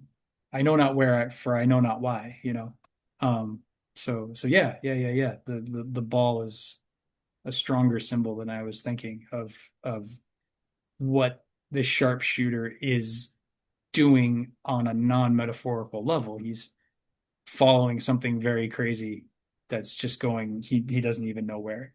And yeah, the amount of faith required for us to do that in our own life is pretty immense. It's pretty scary. If you think of doing that in your own life, of like, okay, I'm gonna follow something that doesn't make any sense but feels right to me wherever it goes, and who knows where it's going. I don't even have any idea where it's going, yeah, you know. Um, it's a scary thing to do that. So, yeah. and maybe the beginning of that journey is often a known part. Like I was thinking of the little girl in the story I just mentioned where she's always playing with the ball, and there's a playful aspect obviously too and childlike and whatnot. But yeah, you think you're doing one thing and you have certain intent and everything, but then yeah, chaos comes in after that and sort of throws you for a loop, and then that's where a real adventure begins, and that's where real change begins and everything. Oh Yeah. Yeah. Yeah. Even if you throw the frog against the wall and you kill it. If yeah, I'm remembering that story correctly, she it's been a does, yeah. while. Yeah. Or Cool. I mean, but trying to, but then yeah, which else? And then he becomes a prince. But yeah, he, yeah, she's very much reluctant to to go to the next part of the story. Maybe it's something like that. It's something about maybe how we're reluctant to even grow up, or just the unknown, the Hmm. next thing. We're not necessarily always eager to go to that. Yeah. And I think that ties right back into this because where he's going is the edge of destruction, Yeah, and yeah, that I can imagine following something unknown to something even that just feels like the edge of destruction would be yeah, terrifying. Because like what if I don't know what if this is wrong? What if I made this up? What if I'm not following what if there's something wrong with the ball? How do I know it's leading me to the right place? yeah, But it leads him to what, like a giant wall of fire, yeah, which is pretty edge of destruction in my book. You can't yeah. really get past that unless you have a giant frog. Yeah. Yeah, you Yeah. have something that, has a lot of experience with going between worlds, Mm. and that you Yeah. and it's kind of ridiculous to have faith in on the surface. Yeah, So exactly. what is Exactly. that, like Frodo or something? Frodo is the weakest kind of guy, is the one that's going to save the world. I mean, Yeah, the little hobbit. Um, little hobbit, the little frog. Yeah. Oh man. And they both go to a place with a lot of fire. Um, but yeah, so the frog kind of at that point, once the frog, um, yeah, because you have, in fact, you can even go before the frog. You have the woman being the guide, the wife being the guide, and then she has to go, but she gives him the ball, and then the ball guides him to a certain point, and then the ball can't guide him anymore. yeah, But then he finds help there, and that so the same figure sort of transforms from a wife to a ball to a frog. yeah, And the frog is then able to just be like, yeah, go this way. Okay, now sit on my back. This thing that's an impassable barrier, I can just jump over it. Okay, I'm gonna hang out here. You go to that cave. You watch the old men. There's going to be two old men. Watch what they do what they do, and you'll get what you're here for. And the frog just knows these things. yeah. The man, when he rides the frog over the river of fire, he does have to be careful. Like he could fall off. It's very slippery. I mean, there's probably something about that, about the balance, the subtleness and balance you have to have in certain very risky situations or something. You can hardly afford to make a misstep. Yeah, that's a good point. Yeah, that's definitely a common theme of the like I think one thing one other version of it that I can think of is like the bridge that's the edge of a sword.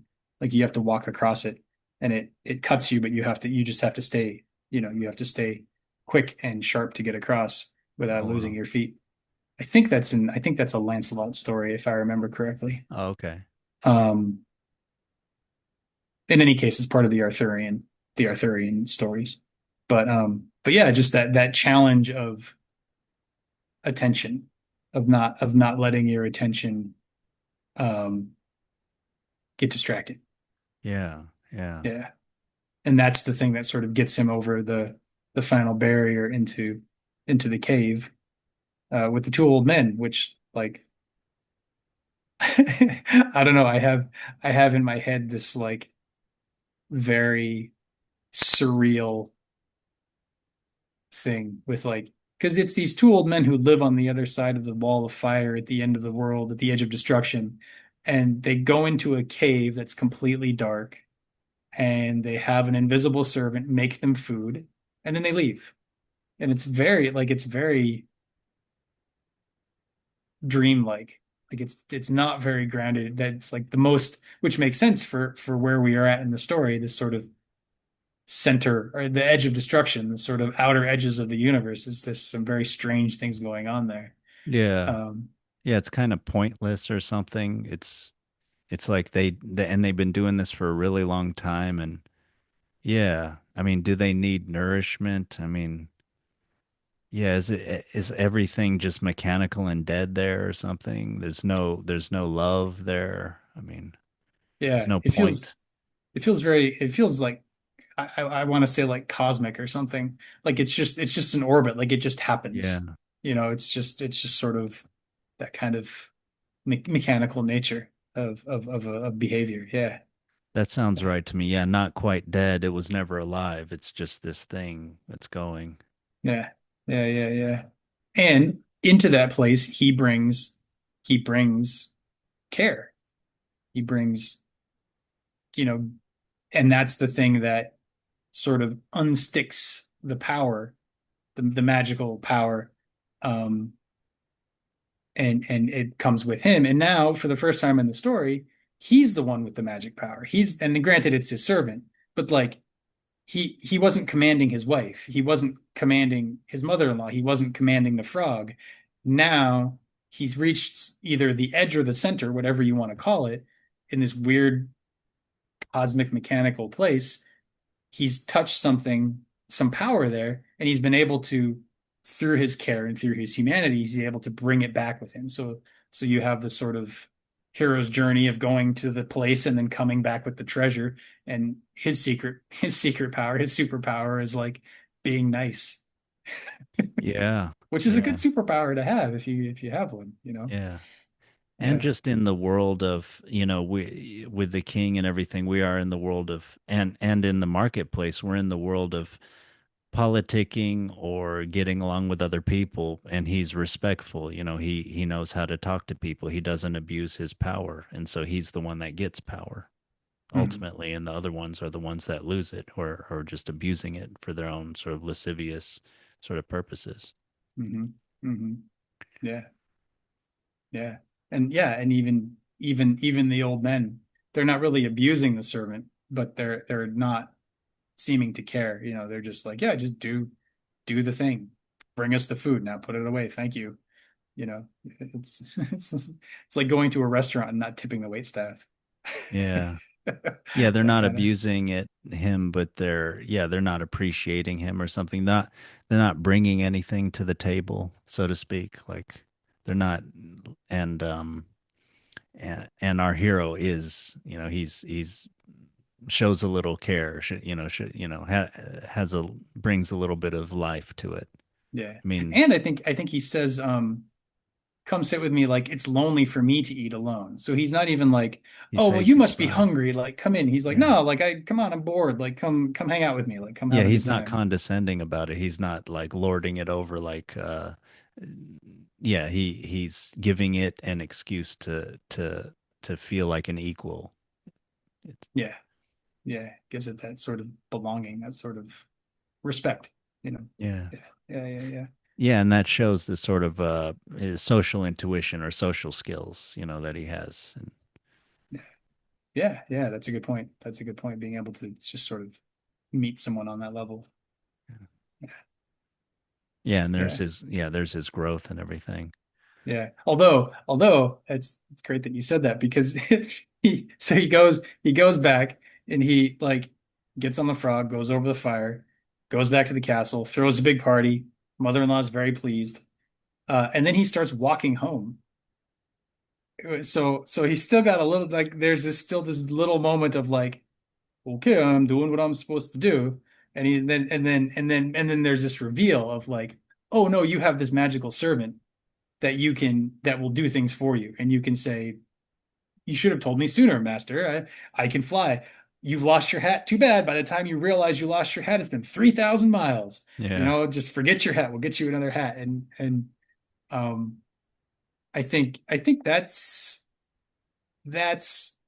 seems to me to be kind of the last place where the the sharpshooter is ignorant, if I remember. Because from there on, he's still advised on what to do by the servant or by whomever, but I don't think he has another moment of like, I'm just doing what I'm supposed to do. He he meets the merchants. He knows that he's swindling them. He's consciously swindles them. He has the servant working on his behalf and finding things that he needs. So it's no longer like it's funny, it's no longer something that's the magic is no longer something that's in his wife. It's sort of something closer. It's something that's become his. And he's able to wield it himself. So he he gets these three treasures, this castle on an island in the middle of the ocean. Very like imagine being these merchants. Be like, must have been a great wizard in this castle, and they took all of our magic, all our magic tricks. We've been swindled by this great wizard. Little do they know he's just some sharpshooter guy who's like stumbled upon a basically a genie. Yeah. It's pretty funny. Yeah, Um, I guess I wondered, I don't know. What did you think about that part where the his servant gets him to get all those things? It wasn't it his servant's uh Shmat Razum, whatever his name is, it was his idea in the first place to set up the island in the middle of the sea, right? And then he's told him, yeah, there will be three merchants that come along. That also reminded me of how his wife sort of had the ideas in the beginning to to change his profession basically, or to sell the tapestry and everything. It's maybe again this idea of the intuition, kind of getting new ideas and everything. There's association with water there too. mhm, Um, but yeah, what mhm. did you think of that? I guess from the merchants, he gets the magical gifts that he needs to overcome the king's hereditary power. I mean, I guess that's what's kind of going on there. Yeah, and I mean, you see him. This is sort of his sort of return to the marketplace, right? Is he's dealing with merchants, he's dealing with shipping. Mhm. They're on some sort of merchant journey, I imagine. Yeah. And so he sort of left all of that when he left with the ball. He sort of I think it even describes him going beyond the barrier. So there's sort of this very clear demarcation of going into the other world, into the magical land, the unconscious, whatever you want to call it. Right. And here we have him going over a sea. So that's already sort of a liminal space with the water. Mm. Like you were saying, the water's there. It's kind of in between, but he's sort of coming back to the world of merchants, the world of trying to sell the tapestry, the world of kings and mayors, and the first thing he does is he well he doesn't his magic wields him kind of, but he uses through magic means he attains, like you said, the powers that he needs to overcome the king and protect him and his wife, protect his relationship from this egoistic pile of id Yeah. that is the king. And so there is sort of this sense that like the merchants weren't going to do anything good with that stuff anyway. Maybe. I mean, they have the feast. They all get drunk and they pass out. They don't mention anything about them inviting the invisible servant to eat with them or anything. Mm. And then in the morning they wake up and they want to get drunk again to kind of chase off the hangover. So there's at least a little bit of a painting of them as They're not uh, particularly noble, and how did they get those magical things? Maybe they swindled someone else out of them or something. Yeah, exactly. I mean, it's a bit of a stretch. It's a bit of a all merchants are evil kind of a thing, but Hmm. we don't see them being good in any way, and they are duped by the hero in that he's like, "Oh yeah, well I'm just gonna take all three," and they're like, "Well, I guess that's what we got to do." I don't know. So there he's the one kind of setting the rules, and the other people are just sort of following along. So you Yeah. sort of see his role getting reversed there. Mm. Yeah, Yeah, right. yeah, Yeah. yeah. And then what? Then he goes home and he meets his wife, who's been living as a dove in the forest for however many years. I mean, they're not very. It's supposed to be an 18-year journey, so maybe it's 18 years. Although they're still both described as young, so uh, time is a little wibbly wobbly. Mm. Um, but but yeah, and then he doesn't even attack the king, right? Even down to the very end of the Yeah. story, he's like, I've got this palace because I can have a palace now, and I've got these gardens because I can have a garden, and I've got these the this navy and this army because I can do that. I have been able to raise these things from the world for myself, and I want to live here with my wife. And you're going to attack me? Well, too bad, buddy. Like that's on you. Yeah, I thought of that as we talked about him as always doing the proper thing. And the proper thing when you're ignorant is to kind of go with what seems like the most likely thing. Someone wiser tells you what to do. And as you were pointing out, he goes, that's what he does in the first parts of the story, and then increasingly kind of gains agency later on in the story. But he's always still doing the proper thing, right? So the king is rapacious and lustful, but he's not.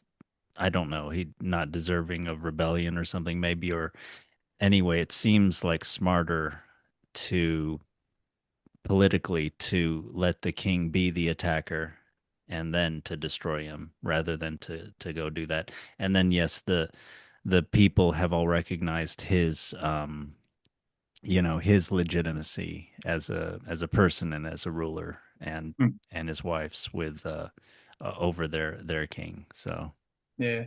And actually, that reminds me. I was curious. Excuse me. I was curious. There's they say they want him to be the king, and then they want the wife to be the queen. I'm like, oh, king and queen. And then I remembered that when we're first introduced to the sorcerer's wife, she says, "I'm the daughter of a king," that's right. That's right. Yeah. and yet when he goes to her home, he meets the mother. He does like the king who she is the daughter of is conspicuously absent, even though she Yeah. is raised to queenship by the end of the story, as would befit a princess. Yeah. Um, what do you, why do you think the king's gone? I don't know. You're not you're not thinking that her dad is the king of this realm, and there's some kind of weird thing where she had escaped No, him or something. And no. I'm thinking more like to go back to what I was saying earlier about her mother is sort of this goddess or this divine feminine. Like the husband of the goddess would be God or a god or the divine masculine or something like that. I see. And he is not present. The hero shows up at the castle at the edge of the world. The hero shows up at the place where divinity or the magic comes from. Nature is ensouled as this mother-in-law woman, like you were Yeah. saying, Diana. He comes to this place where these archetypes are made real, Yeah. and yet she's the wife is described as the daughter of a king, Yeah. but she's shown as the daughter of a very powerful sorceress who Yeah. commands these two giants compared to her daughter who Yeah. commands the two youths. So Yeah. she's shown to be this very powerful magical woman with four daughters. One assumes there's a husband. She's the daughter of the king. There must be a king. and yet we're never introduced to the king. Yeah. Yeah, And that's very good. Yeah, yeah, the god is the husband or the sky or whatever. Yeah. Yeah, the fact that he's absent.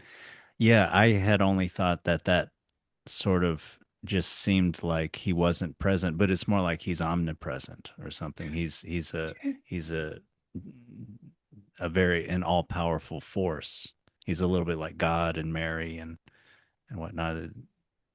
Almost a immaculate conception. I don't know, or yeah, no, I that's see not what the you mean, right that word, it's but sort of a his absence does make him sort of all pervasive in yeah. that if you think about if you realize that he's missing, it's like, oh, well, where is he? Well, he's kind of everywhere. He's kind of everywhere. He's kind of I don't know, the raising of the sharpshooter to kingship feels like the closest thing to the presence of some sort of divine masculine. You get this good-hearted man brought into power. That not to say that he becomes a god, but it is to say that the role of the powerful masculine or the magical masculine or whatever it is that this sort of divine thing would represent. I mean, it turned, if we are talking Christian symbology, like the Father and the Son, the way that God and Mm, Christ relates, like you have this sort of missing king, and then you have the sharpshooter sort of filling the role as the representative of the masculine within the story, within the realm of Earth. on yeah, that's right. Yeah, Yeah, yeah, yeah, yeah, yeah, yeah. That's good. yeah. Yeah, I was thinking that I wanted to ask you that if you thought this whole thing was fated.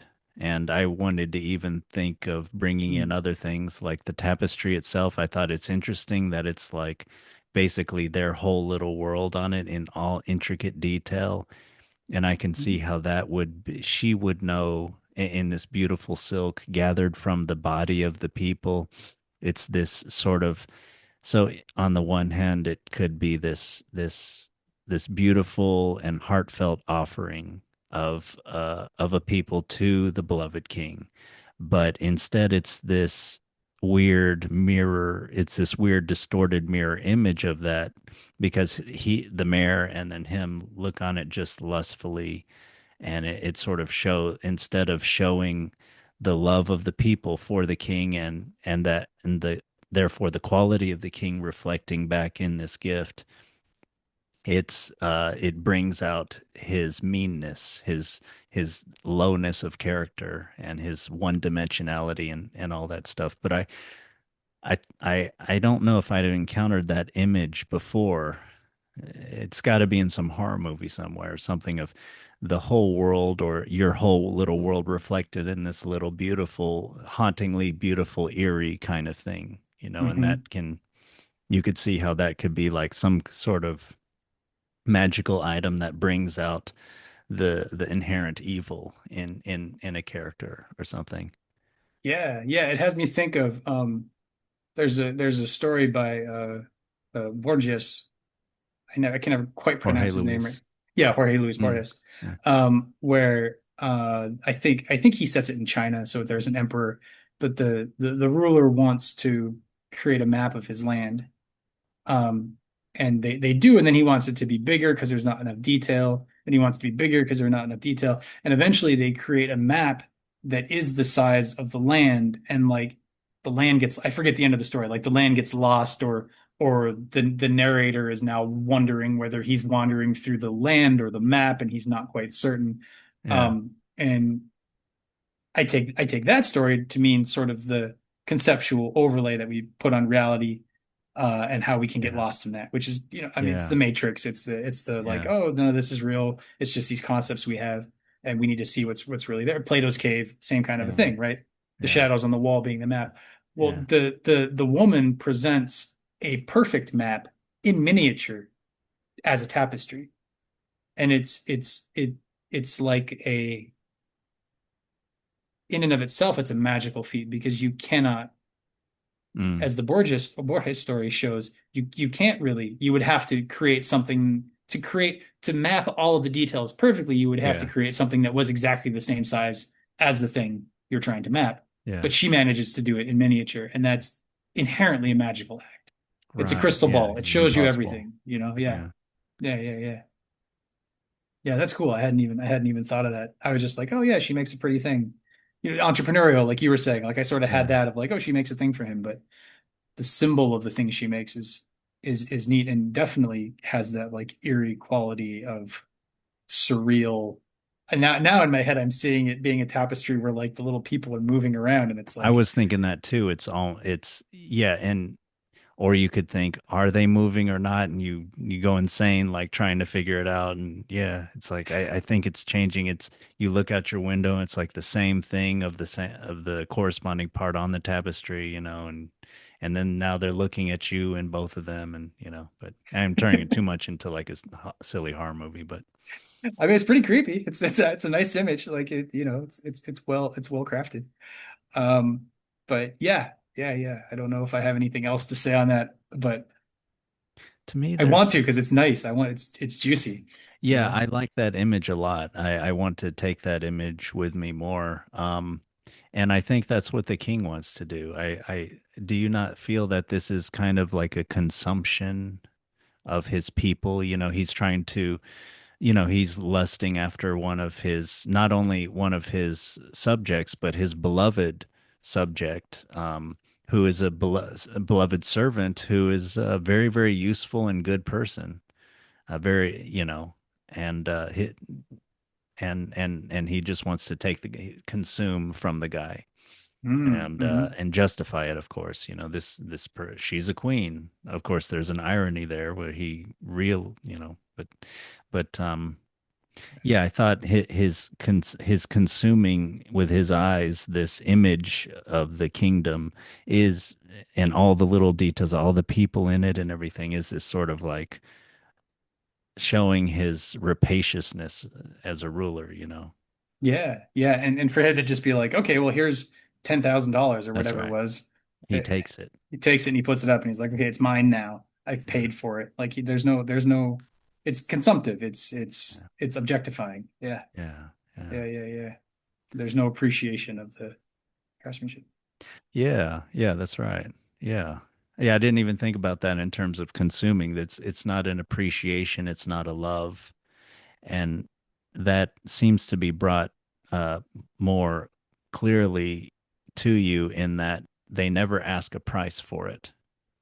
So that you could say it's, in a way, it's invaluable.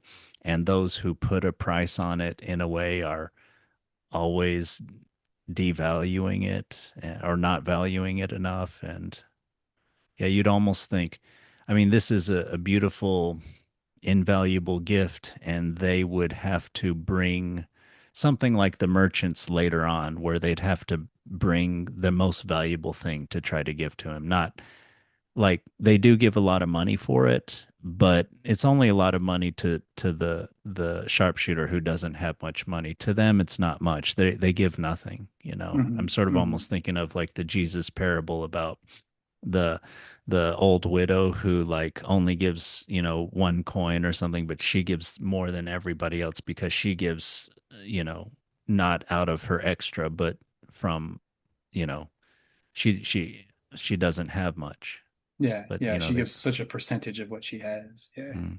yeah, yeah. The king, the king's described as pulling the money out of his pocket. So it's basically Oh, pocket really? change. Oh, Yeah, man. yeah. If I remember correctly. So yeah, it is very like it's interesting. It's almost like for sure, I think when you bring something magical into the realm of numbers and counting and money and specific like what's the price, um it can lose its magic, just sort of that's fairy tale logic when you bring something from the other realm into this realm, it fades Yeah. and Yeah, right. him not setting a price for it sets up like and him forcing the buyer to set a price for it in this case sets up like a bidding war. Like Yeah. the magical thing creates magic in the mundane marketplace Right. Yeah. because he is not the one. He doesn't bring the magic down to the level of the marketplace. He brings the magic and then says, "Marketplace, meet this magic," and the marketplace has to expand to come and meet where the magical thing is coming from. Yeah. And they're not Yeah. able to. And then Yeah. the political is brought in. And hmm then, but instead of trying to maybe value it properly, sort of like, I don't know, you can say with politics and spirituality or something like that, there's got to be some kind of intersection where you're appropriately reverent, and you're not trying to place your system of values on that thing. You know that it's a little bit better than you, and everything. But yeah, and then the political has to be brought in, and then you get all kinds of machinations, and you get the sort of evil or id or whatever at the heart of that shows it up to not be worthy of the role it's playing, of the realm that it's into. Yeah. And that's Yeah. And it's mirrored. You see the same thing in the king wanting to. I mean, the wife even calls him out on it of like, how are you gonna marry somebody who's married already? Like, he doesn't care. He doesn't care. He doesn't care about social contract. He doesn't care about what's right and what's wrong. Doesn't care about anything. He just wants a thing and he takes it. yeah. And it ends poorly for him. Yeah. Yeah. But I brought all this up with the tapestry. If you still have energy or Yeah. time to, Yeah. Yeah. I wondered if from the beginning, if this was like fate. This whole thing was Oh fate from the sharpshooter shoot the sharpshooter who's like the best shooter in the land. He doesn't quite hit the bird. Of course, it's hard to hit birds and everything, so maybe you could talk about that. But I wondered if it was fate to hit that particular bird and only on the wing to not kill it, and then like it gives him the opportunity, and then slowly his contact with her builds his whole life to where he goes into the deepest, darkest places to the end of the world, brings things back, eventually, gets rid of the king and ascends to the kingship. It's sort of like you wonder if this was somehow the from the depths of nature, the the illegitimacy of the king brought this whatever this force forward, and hmm that destroyed him. And you could even talk about how this is like the mind of the tyrant or something like that, the uh, who eventually will get something to bring about his downfall just because, yeah, he's not serving the people, he's not a good ruler. Oh. Yeah. Yeah. No, I mean,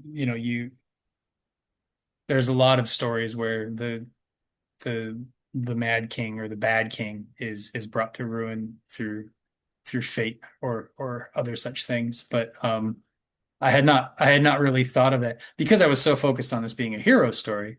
I didn't really think of it from the point of view of like the people and the land, the sort of the kingdom, the state of Mm, the kingdom, the state of mm, um, and it is kind of, I mean, it is a kingdom that has fallen into like the wasteland. It mm, is a ruined kingdom. It's mm, ruled by an illegitimate king. It's ruled by somebody who has no appreciation of what authority is.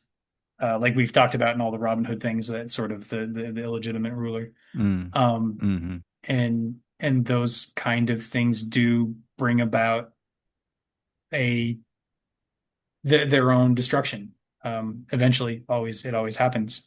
And so yeah, here it could be like um, you could retell this whole story from the point of view of like the sorceress wife's father, the true king, the mm, divine king, of him mm, being like, well, there's this evil king, and I have to. What are we going to do? And how are we going to stop him? And well, look, daughter, there's this good-hearted, hardworking hunter down there. I bet we could make a king out of him if we like.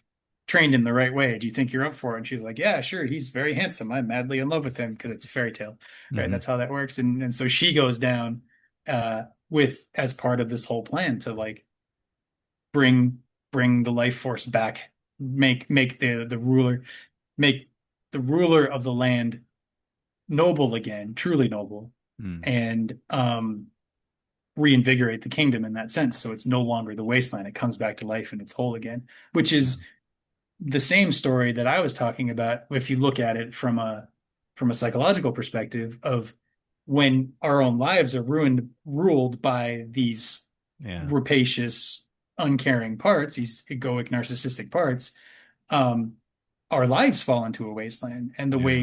the way we rescue ourselves from that is by finding or developing these hardworking parts in us and having them start to lead us on a journey of growth to the point where that part of us becomes in control of our life more Yeah. so than the selfish, narcissistic, I'm sure very anxious, greedy, Yeah. That the the tyrant unhappy in part you. of us, the tyrant. Yes, Yeah. that's the word. Yeah. Yeah. Yeah. Yeah.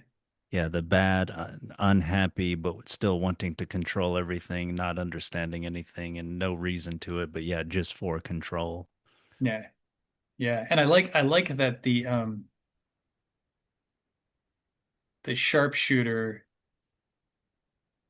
works like he doesn't confront the king. He doesn't try and overthrow. It's not like the wife shows up and is like, "Okay, sharpshooter, like your king's really evil and you got to rise up a rebellion and you got to overthrow Yeah, him and you got." yeah, And she just like leads step and there you have the feeling of it being fated because it each like the king it's the king's actions that damn him. yeah, It's him trying to take the wife. If he hadn't done that, nothing, if he hadn't been rapacious, he might have been a good enough king that wouldn't have needed to happen. Fate wouldn't have needed to step in. yeah, And yeah, he wouldn't have triggered it by trying to take the wife and kill the sharpshooter. And by doing that, he sort of triggers his own downfall. yeah. Yeah, and yeah, that it seems proper the way the wife and sharpshooter combination bring about the downfall of the tyrant, even thinking of it in terms of the psyche.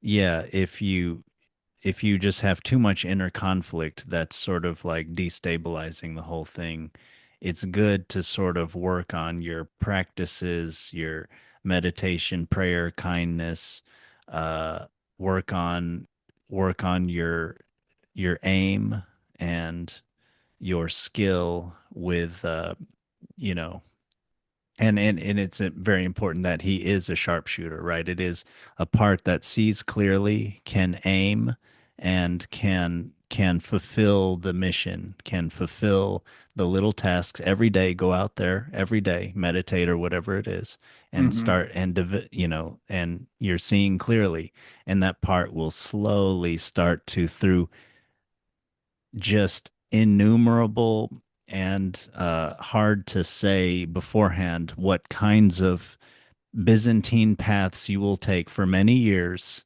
and eventually that will bring about the tyrant will have to do something and react. The reactive mind or something will have to try to force control.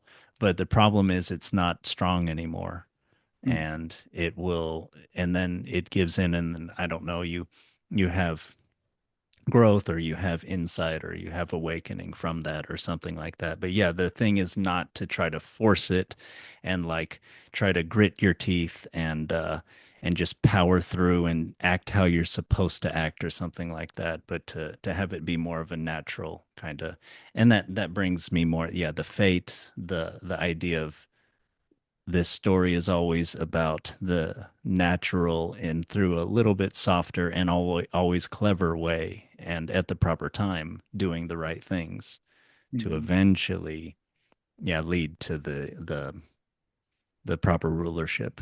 Oh, Yeah. Yeah, no, that's really good because it like I see the like if we are talking about this as an inner psychological process, the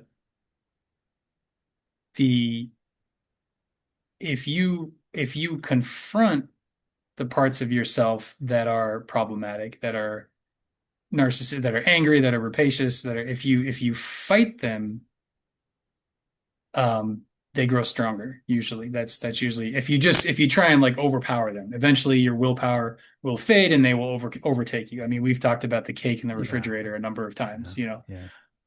Whereas if you and well, I have my reasons for I think why they how do I say that? I have reasons why I think that's the case, and I'll get into them in a minute. Mm. But the first thing I want to say is that the what the hero does here is, and like you were saying, he builds his own strength through like metaphorically the practice over time that builds strength and it builds strength and it builds power. And what I think happens on a psychological level is once this more adult capable part of us is powerful and feels safe in the world and can Mm. generate the experience of safety and not control, but safety and belonging of like, okay, I know how to be in this place. I know how Mm. to function like this is good, this is okay. Mm. Then Confidence. Mm. confidence. Then the parts that are evil, the rapacious, the Mm. all of those things, it's my personal belief, all of those things are parts that develop during childhood that got splintered off and they will come Mm. in and they'll take over our personality from time to time. Mm. But they're ultimately the king is evil in this story. But when it Mm. comes to us, like these parts that cause us all these trouble, they're not evil. They're trying to protect us. They're trying to Mm.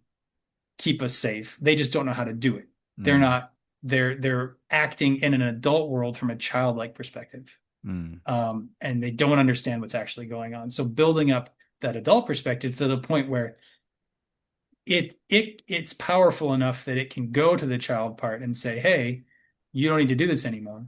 You Mm. can put your burden on me. I can carry it much better than you ever can." Mm. Then those parts will just relax and they'll fade. They'll integrate themselves back into the main personality, like Mm. and you're sort of you unify yourself instead of having all these different things sort of tearing you in different directions. Mm. Um, which I had not thought of here because the king is such a jerk, but I think the parallels you're drawing make it pretty clear. The fadedness, the good-natured thing overcoming the problematic thing, like and how it goes about it step by step. I think that's really spot on. That's really cool.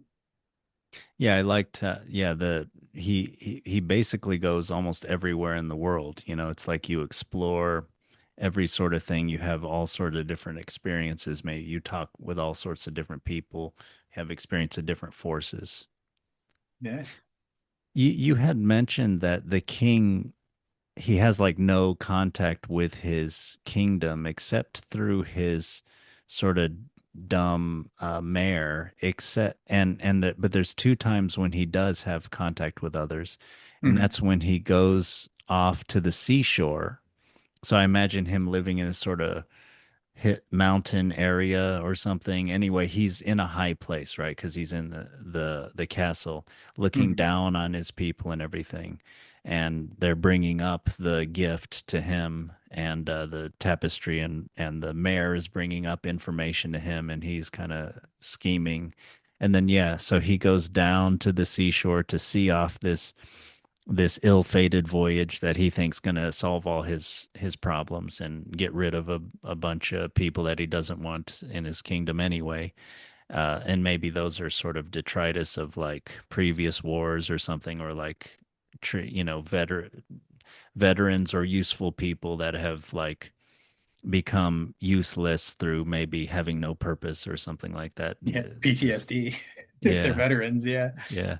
Or and maybe just a general like malaise in the kingdom, you know, like people are sort of drunk. They don't have feeling of purpose. They know the king's not really anything what to feel motivated about or to feel any sort of inspiration for. He's not a leader. He's just there. He's rapacious. He's, you know. Yeah. Everybody knows all the kings are fools. Mm. They're just greedy. You know, it's that Mm. like it's this tale people tell themselves when they're under bad leadership that, well, it's Mm. always this way and there's nothing we can do about it, Yeah. which is Yeah. bullshit, but I understand. Mm. you know. Um, I don't know. Did you have something else to say, or I Oh, have a response to the oh, king okay. going down to the ocean and stuff, but I don't want to cut you off. Well, yeah, I was just thinking that the only time it seems that he makes contact with others where he goes out of his sort of his tower or whatever is yeah, when he sees off that ill-fated voyage, and the other time is when he goes down to try to destroy the the palace that's better than his now, and you know that he didn't give leave to the sharpshooter to build and everything. Yeah, yeah, yeah. That's interesting. Um, because I was thinking we may both be right. I think we're both right. Let's just say we are. I don't need to go back to the text. But I was thinking he goes down to see off the ship, and he goes down when the ship comes back, if I Yeah, I remember think that's correctly. right. That's And right. then Yeah. he goes down a third time at the end where he's destroyed. Yeah, those three times. Yeah, that's right. Yeah. And it's pretty crazy because I don't know, it's crazy, but it's interesting. If those are the three times where he leaves his castle and he comes down to be amongst his people, as the king amongst the people, like the reason he does it the first time is I imagine he's setting it up so when the sharpshooter doesn't return, he can graciously marry his wife and be like, "Oh, our hero who is lost on this quest has left aside this poor bereft widow. I will take her as my wife." And so he's like scheming there, right? The second time he comes down, he's super angry that his scheme didn't work out. And he's like, "How dare you come back? You can't possibly have gotten the deer with the golden horns. I'm going to cut your head off." So he comes down greedy, he comes down angry, and then he comes down kind of angry again, but he comes down to destroy at the end of just like, this is done. I'm going to wipe out this castle. He doesn't know what he's doing. He can't, so he's suddenly threatened.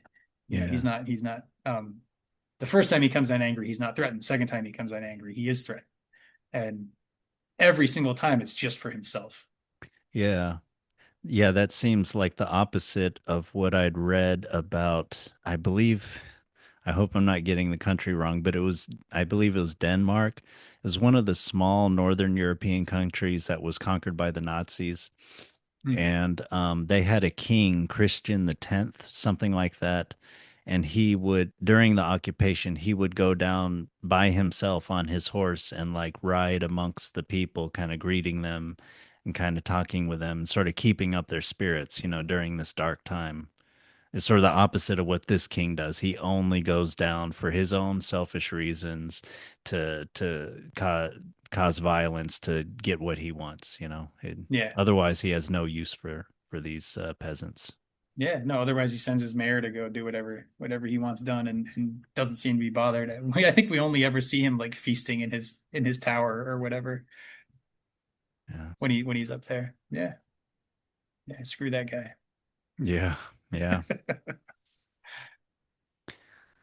You think part of the reason people have these kinds of stories is maybe, I mean, we have this inherent idea of a leader, and I know we probably inherit these ideas too. They diffuse from Plato and from other, thinkers and writers and everything. But yeah, you think people have these kinds of stories to kind of remind themselves of who is a good leader in the body politic and, in my life. If I look at this whole thing from the perspective of there being some sort of guiding force in the evolution of humanity, whether Mm, you want to call that God or you want to call that the unconscious or you want to call that the line of ancestors behind us that set up all these stories for us to inherit, or whatever, any combination thereof. mm, If I look from that perspective, I would want there to be stories that showed people how life was supposed to be and why life was supposed to be that mm, way. Show people that rapacious kings will bring about their own destruction if you confront them the right way. mm. You do not have the story, like I was just saying, the story that you have to just live under it because it's always that way. This is an antidote to that. The story that you have to fight them. This is an antidote to that. Mm. This is so I think in the very least, if I want to tone down the woo-woo as far as I can, in the very least, these stories persist through time because they, in fact, I just wrote about this in my newsletter today. This is really fucking trippy. They name the demons. They tell us the things to watch out for. The story describes the situation as a whole and gives us a key to find a way through. In this case, the cultivation of self, the following of intuition, the keeping the levels separate, going on the quest, doing what you know is right and true and good. And the more people that do that, the greater the likelihood, if we're in a wasteland type kingdom, that the illegitimate rulership will be overthrown. That's just it's giving us that whole pattern, that whole package in a very short little story, you know. Yeah. Um, so that's sort of what these kind of things mean to me and why I think they've stuck around is on some level we're aware of that, whether that's the divine keeping these stories alive, whether that's our unconscious recognizing the patterns and saying, no, no, this one's important, hold on to this one. It has some gold, it has something very useful, some useful meaning at its heart. Yeah. I think before we got on the call, we were talking about Vervaeke and meaning and all of that. And Mm. and there's a meaning here. There's a powerful psychological story that can motivate us that can motivate us and show us what the right thing to do is so that we actually believe we can do it and we know the steps to take or at least have a figure of inspiration to look after that Yeah. isn't somebody who's necessarily just running around punching everybody in the face. Yeah. Sort of Yeah, I agree. tough guy hero kind of a thing is what I mean, Yeah. Yeah. Yeah, yeah, I agree. I like John Vervaeke's what he says about Plato is that we have a meta drive for wisdom, for uh and Vervaeke defines real rationality as a sort of psychological force to try to be in touch with reality. So we can Mm, talk about that as that has to do with the way we moderns sort of think of narrow logic. You know, you want to be able to kind of understand amounts of things and be able to compare and to, do the things that merchants do and everything. And there's some interesting, maybe historical stuff about how maybe even money kind of helped lead to mathematics and that sort of reasoning. mm, But in general, I like his idea of the rationality as sort of many different ways of keeping, yeah, tracking reality, trying to track reality, mhm. internal and external. And Plato's idea is that, as we kind of clean up the eye that looks internally, we can see more clearly the outside and vice versa too. Yeah, yeah, yeah. I can see that um, in just in the way I was just talking about this story of it being sort of like threading the needle between succumbing to the tyrant or fighting the tyrant, sort of finding Yeah. that middle path there. Like that's the reality of the situation. If you're under a tyrant, is you don't you're not going to live under them forever. Nothing lasts forever, although it could be hundreds of years of a tyrannical regime, Yeah. but nothing is impervious. And if you fight evil, oftentimes you run the risk of becoming evil or of strengthening evil. Yeah. So if we're talking about reality, this story is pointing out a reality where you fall into neither of those pitfalls, and yet you still manage to develop um, something good. Something good manages to develop out of it. Yeah, yeah. I mean, and I definitely am more on board with rationality as a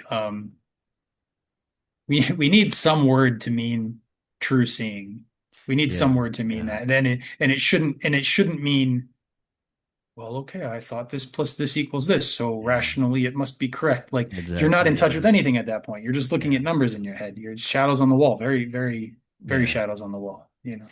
And that's what's so powerful about Vervaeke's analysis of modernity. That one reason we probably have such a meaning crisis is that we ultimately kind of think that we're doing that, and that's we sort of think that's all that we can do. We can only see into the mind.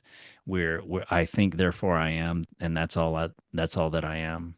Hmm. Just these conscious thoughts, you know, and yeah, everything else is just subjective. I don't really believe it's not really true. It has nothing to do with reality.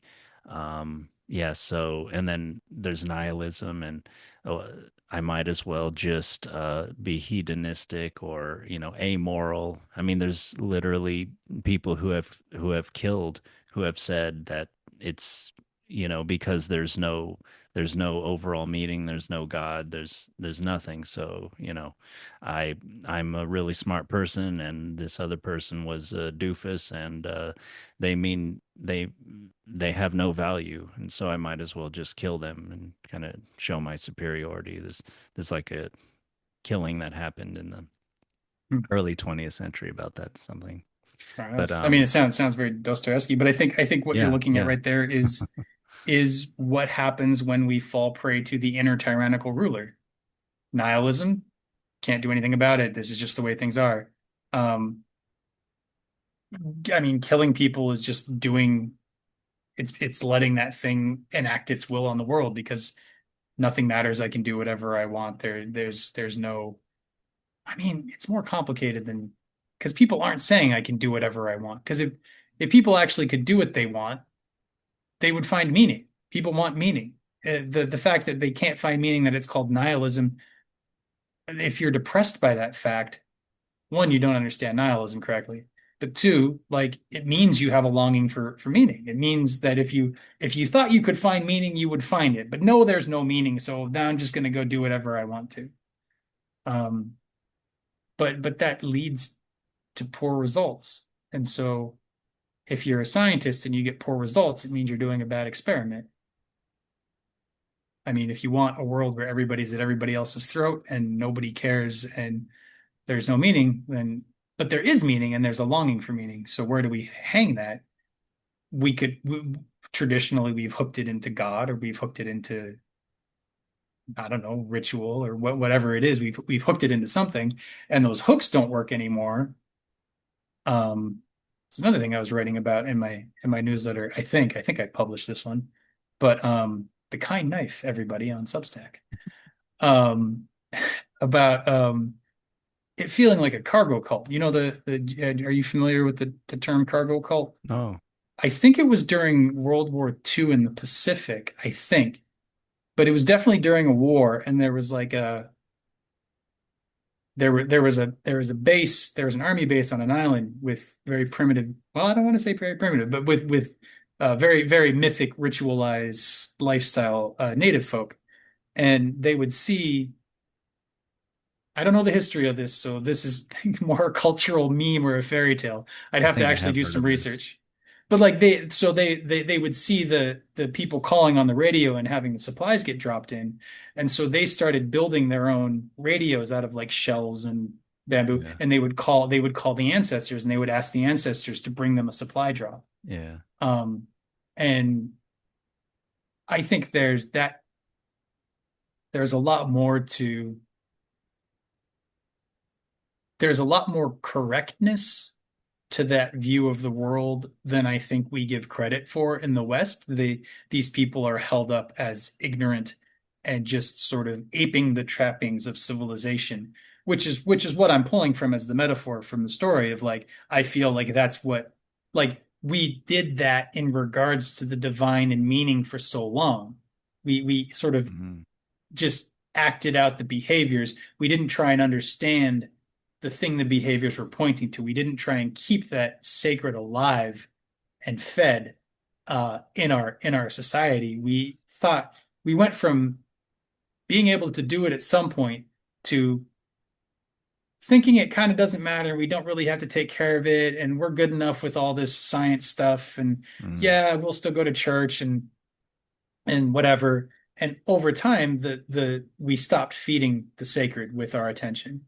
And so the sacred left. And then all of a sudden we're like, Nietzsche, God is dead. We've killed God. How are we ever? You can't kill God, but we've killed God as a symbol hmm. of things we can hang our meaning on and get that sort of spiritual nourishment from that we actually need as beings in the world. Yeah. Um, and then we say, oh well, there's no meaning. It means nothing. I can do, life is there's no point to it. It's there is a point. We have to discover it. We have to nourish those things to have them show up in us.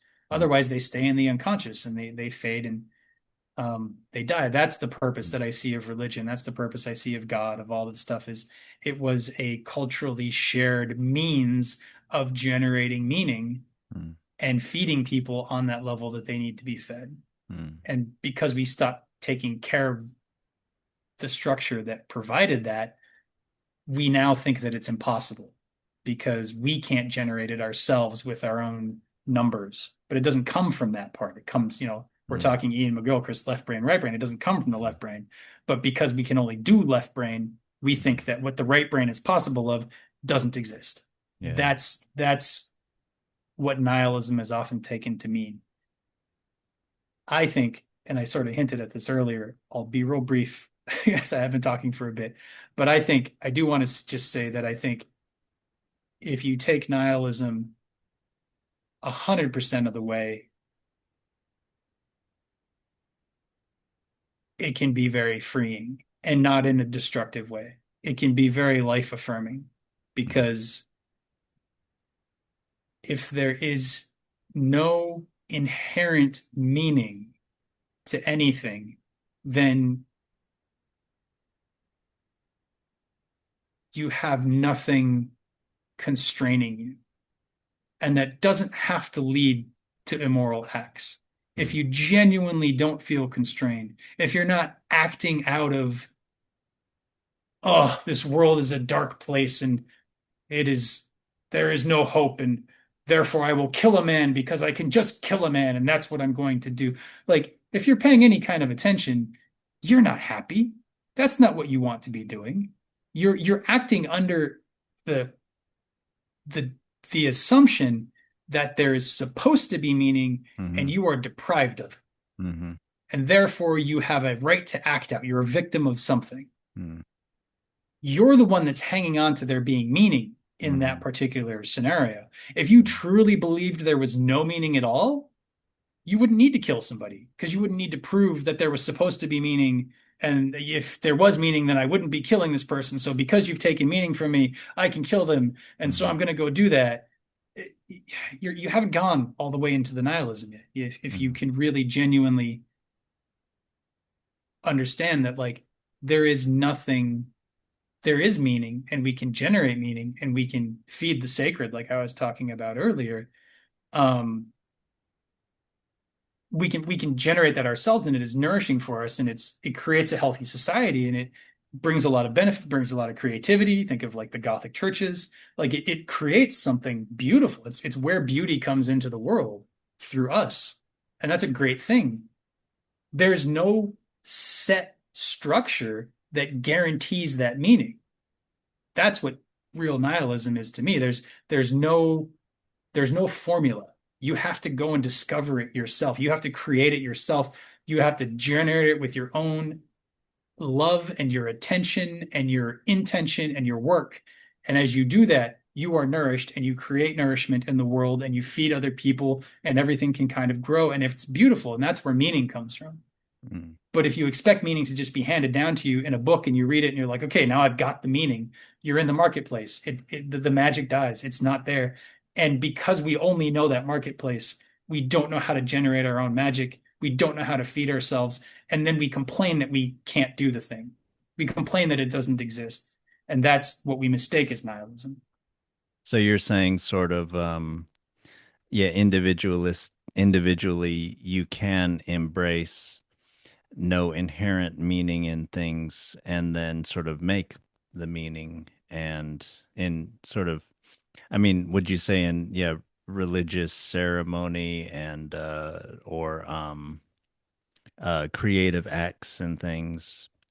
I mean, creativity and artistic work is kind of a big part of like our modern sort of values. You know, we tend to value the artist maybe more than anybody else. And um, but yeah, would you say that's how we sort of create meaning and Well, it's interesting, right? do? Because as Vervaeke points out, we're in a bit of a meaning crisis as a society. And I would say traditionally the arts are one of if not the strongest wellspring of meaning of of when life is beautiful, we sense there's a meaning. It's like, oh, this is great, this is good, there's something to it. Mm, And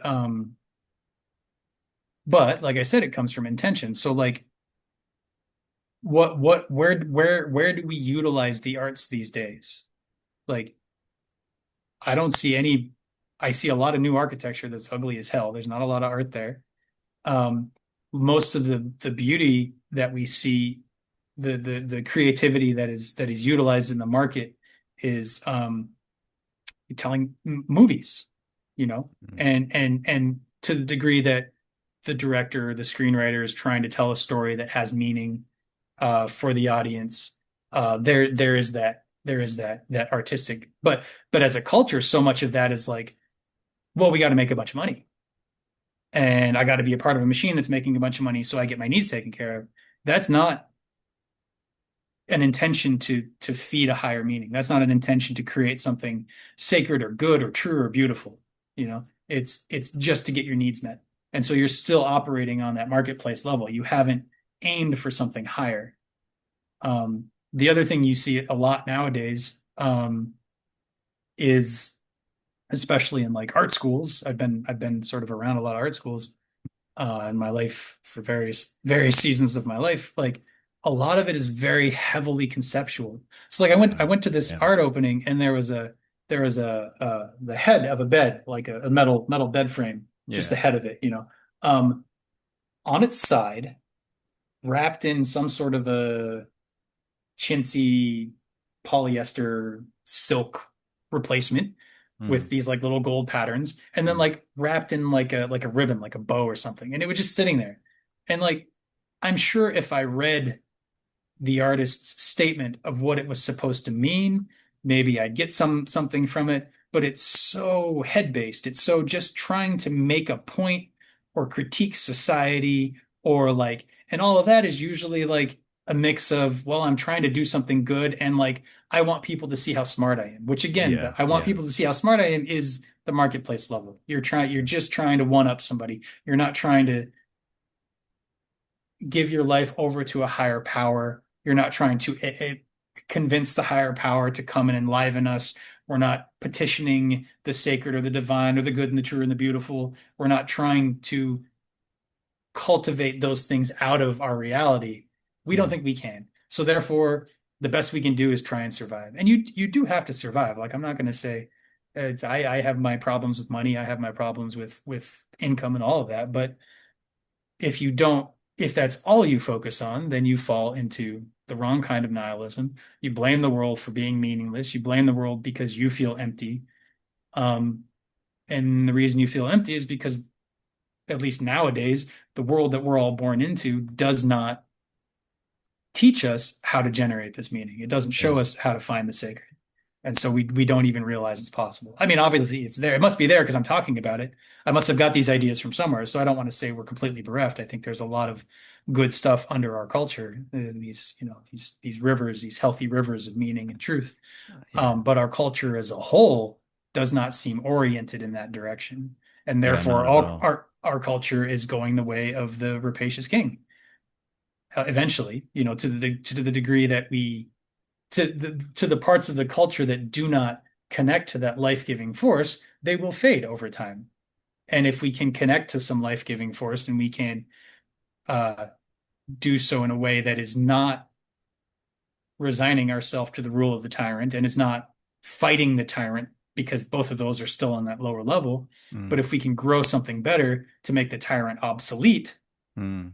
then maybe we've got something, Yeah, you if know. you can build a palace that's twice as good as the tyrant's palace and bring him out of his stronghold and into a weak position, Hmm. then you can win. Yeah. I think I see what you're saying about nihilism, that nihilism can be freeing. This sounds sort of Nietzschean in that you're yeah, kind of, we're freed. God is dead. The old God is dead. We're freed from the structures and things, and we have to come into something new. And yeah, and I hope that's not something, yeah, some kind of bunch of wars or something like that, which sort of 20th century sort of seemed to be the answer to totalitarianism and war. But yeah, I Well, see. So again, that's there's a a, lack of the sacred, right? yeah, yeah, It's still war. It's still trying to win one over the other. It's still on that lower level of reality. And yeah, that'll always be there. But if that's the only thing there is, if you only have the sort of sacred, then you get very ungrounded and there's no way to relate to the world. But if you only have the world, then you're just tearing each other apart. And when you have both of them, when you're able to sustain both of them, then you have something healthy. yeah, yeah. And both Nazism and communism were explicitly atheistic, and but you still need to point to something as something like the sacred. So it can be the the dictator leader, or the sort of patriarchs of communism, or the Führer, and with their occult kind of stuff too. Yeah, but I see what you, so it seems like the nihilism you're saying is good, is the freeing nihilism, but the nihilism we tend to have is a sort of this enslaving nihilism, where we're enslaved to this idea, like I should have meaning, I should have these, something that the old culture was pointing to, and I don't. And now I'm just going to throw tantrums about it and be like a little kid, and just kind of do whatever my id tells me, Yeah. do Yeah, whatever I because if want. if you say nothing has any meaning, but then you take that statement to have meaning, Yeah, you're not really being true to what you're saying. yeah, that's Like the right. statement has to cancel itself out to the point where like things don't have any meaning, things don't have any meaning, things don't have any meaning. Oh, thinking that things don't have any meaning doesn't have any meaning, and I don't have to think that anymore. Yeah. And then you're sort of at this point of like, well, what do I want to do? And what feels ideally, you're at a point of like, well, what feels genuinely healthy? What feels Mm, genuinely good? And for me to spend my time on. Um, because so like you could say to that, like ways to sort of go wrong there would be like, well, what do I want to do? Well, I have to earn money, so I got to go get a job. So I gotta get a job I hate. Man, this sucks. If nothing has any meaning, you don't have to earn money. Maybe you want to earn money. Okay, well that's already got meaning where I have to earn money doesn't have meaning. It's just the way of things. I want to earn money. There's some drive, there's some meaning, there's a purpose there. mm, Okay, I want to earn money because I want to live. Wow, I actually want to live. No, it's no longer nihilistic. It's like I want to live because there's no meaning. I could live. I could live or I could die. There's no meaning that says I must live. There's no meaning that says I must die, except for the fact that we're going to die. But I mean, in this moment, like, which one do I want to choose? Do I want a life where I'm trying to make it better, or do I want a life where I'm making it worse? There's no meaning that says you have to choose either way. You get to choose. But ultimately, there's a good choice because it's the choice that makes you feel meaning. Meaning makes you feel alive. Alive makes you feel connected and generous, and it sort of builds on itself and it grows that way. But you have to cancel out the idea that meaning is given is forced upon you. mm, To me, that's what nihilism is. There is no meaning that can be forced upon me. mm, But that also means that there is no meaning to the idea that I can't have meaning. I Mm, can have meaning. It's just not going to be forced upon me. I have to make it myself. mm. Yeah. Yeah, I like that freedom, although I think like Dostoevsky, I'd be afraid of what a lot of people would do with it. And I think also Mhm. sometimes maybe pointing to it too much as a freedom or something like that. I think there is something about how on a so, societal level, like on an individual level, like a sort of balanced, sort of well intentioned person becoming nihilistic, like you're describing, can be good. And you described a sort of thought process of building yourself back up from the bottom to basically being a decent, rather good person. I would wonder if that scenario that you painted also would include like, okay, so I have a consciousness that can suffer. It's probably good not to suffer. It's probably good not to put suffering on others. And okay, and I'm not putting suffering on others. I'm working with them, and we're generating this good energy, and we're generating beauty and goodness, and that you could see like all sorts of things like emerging from that complexity and that lack of sort of malice or lack of despair and things.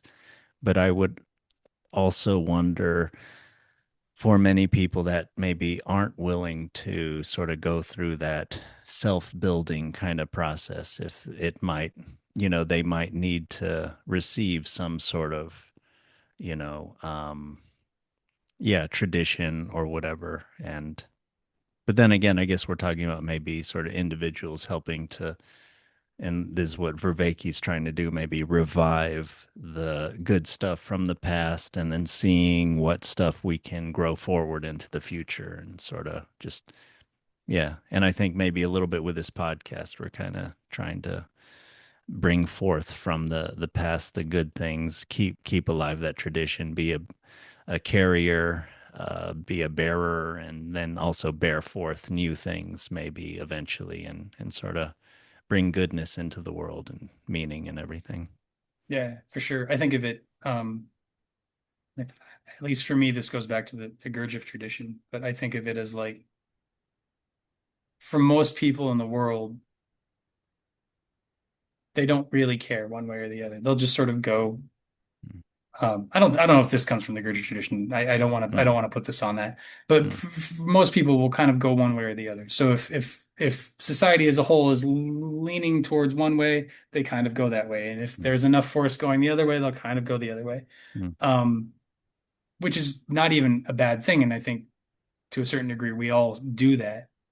But um, and this is the part that I think does come from the Gurdjieff tradition, that if you had enough people working towards the good, Mm, society as a whole, it'll sort of magnetize that general mass of people who could just go either way. They don't really care. They're here to, eat food and make babies and have a good life. And they don't, if society tells them things are shitty, they're going to be like, okay, it's shitty. And if society tells them things are good and this is what they have to do, okay, they're going to go to church and they're going to be happy in church and do the best they can. Um, like those, like the more people who are striving to do something good, the greater the pull for the whole society is in that direction. yeah, yeah, I And think that's that's right. that's what I think you're talking about wanting to do with this podcast, and that's definitely what I'm wanting to do with my life for sure, as much as I Yeah, can. I mean, it's a little bit at a time. I'm not going to change all of society in the yeah, next 40 years that I have, if I'm lucky. 40, 50 years if I'm super lucky. Um, who knows? Maybe I could, but I'm not counting on that being a thing. I'm just going to, akin to go back to our sharpshooter, I'm just going to do the rightest thing that's in front of me. I'm going to do the thing in front of me as rightly as I can. And I'm going to trust that as long as I follow the promptings of my heart, the promptings of meaning or morality or truth or whatever, that as long as my heart is aimed in a good way in the moment, as best as I can, I will contribute as much as I can towards that being the general direction that reality or society moves in. yeah, yeah. I feel the same way. Yeah, Yeah. we can kind of only do what we can do in the moment. And yeah, there is also, yeah, kind of freedom in that. Like you can drive yourself crazy by trying to do too much, and there being an implicit sort of an idea that you can do much more, and maybe there's a lot of ego there, but Yeah. yeah, yeah, I like that sort of. Yeah. And sort of societal and personal goodness and happiness maybe kind of can come from all that kind of mindful good intention kind of action. Hmm. Hmm. Yeah. Yeah. And not from a place of trying to overthrow whatever current thing you feel is leading society in a bad way, but also not to ignore it. I think those are the two problems. But if you like, Yeah, if not you to be don't, a drunken sailor, like just yeah, kind of, yeah, doing your exactly. thing. Yeah. Exactly. But trying to move things in a good direction and paying attention to what is going on around you and responding to it honorably, like our hero does, and continuing to take steps forward that leads to a good future. And that's, I think, the secret that these tales pass down to us. It's how to move things in a good direction. Yeah, I agree. Cool. Well, sounds great. So probably next week we'll find another one. And Yeah, I think so. I think so. Let's talk offline. I've got some family coming into town soon-ish. So when they're here, I'm gonna be booked up solid that week. But that's not till like the end of the month. So I'm just not sure what my schedule is. So I'll have to check that and get back to you. okay, But we will do okay. more of these for sure. This is a blast. Yeah, yeah, I think Yeah. so too. Yeah. Sounds good. Okay, Cool. talk to you soon.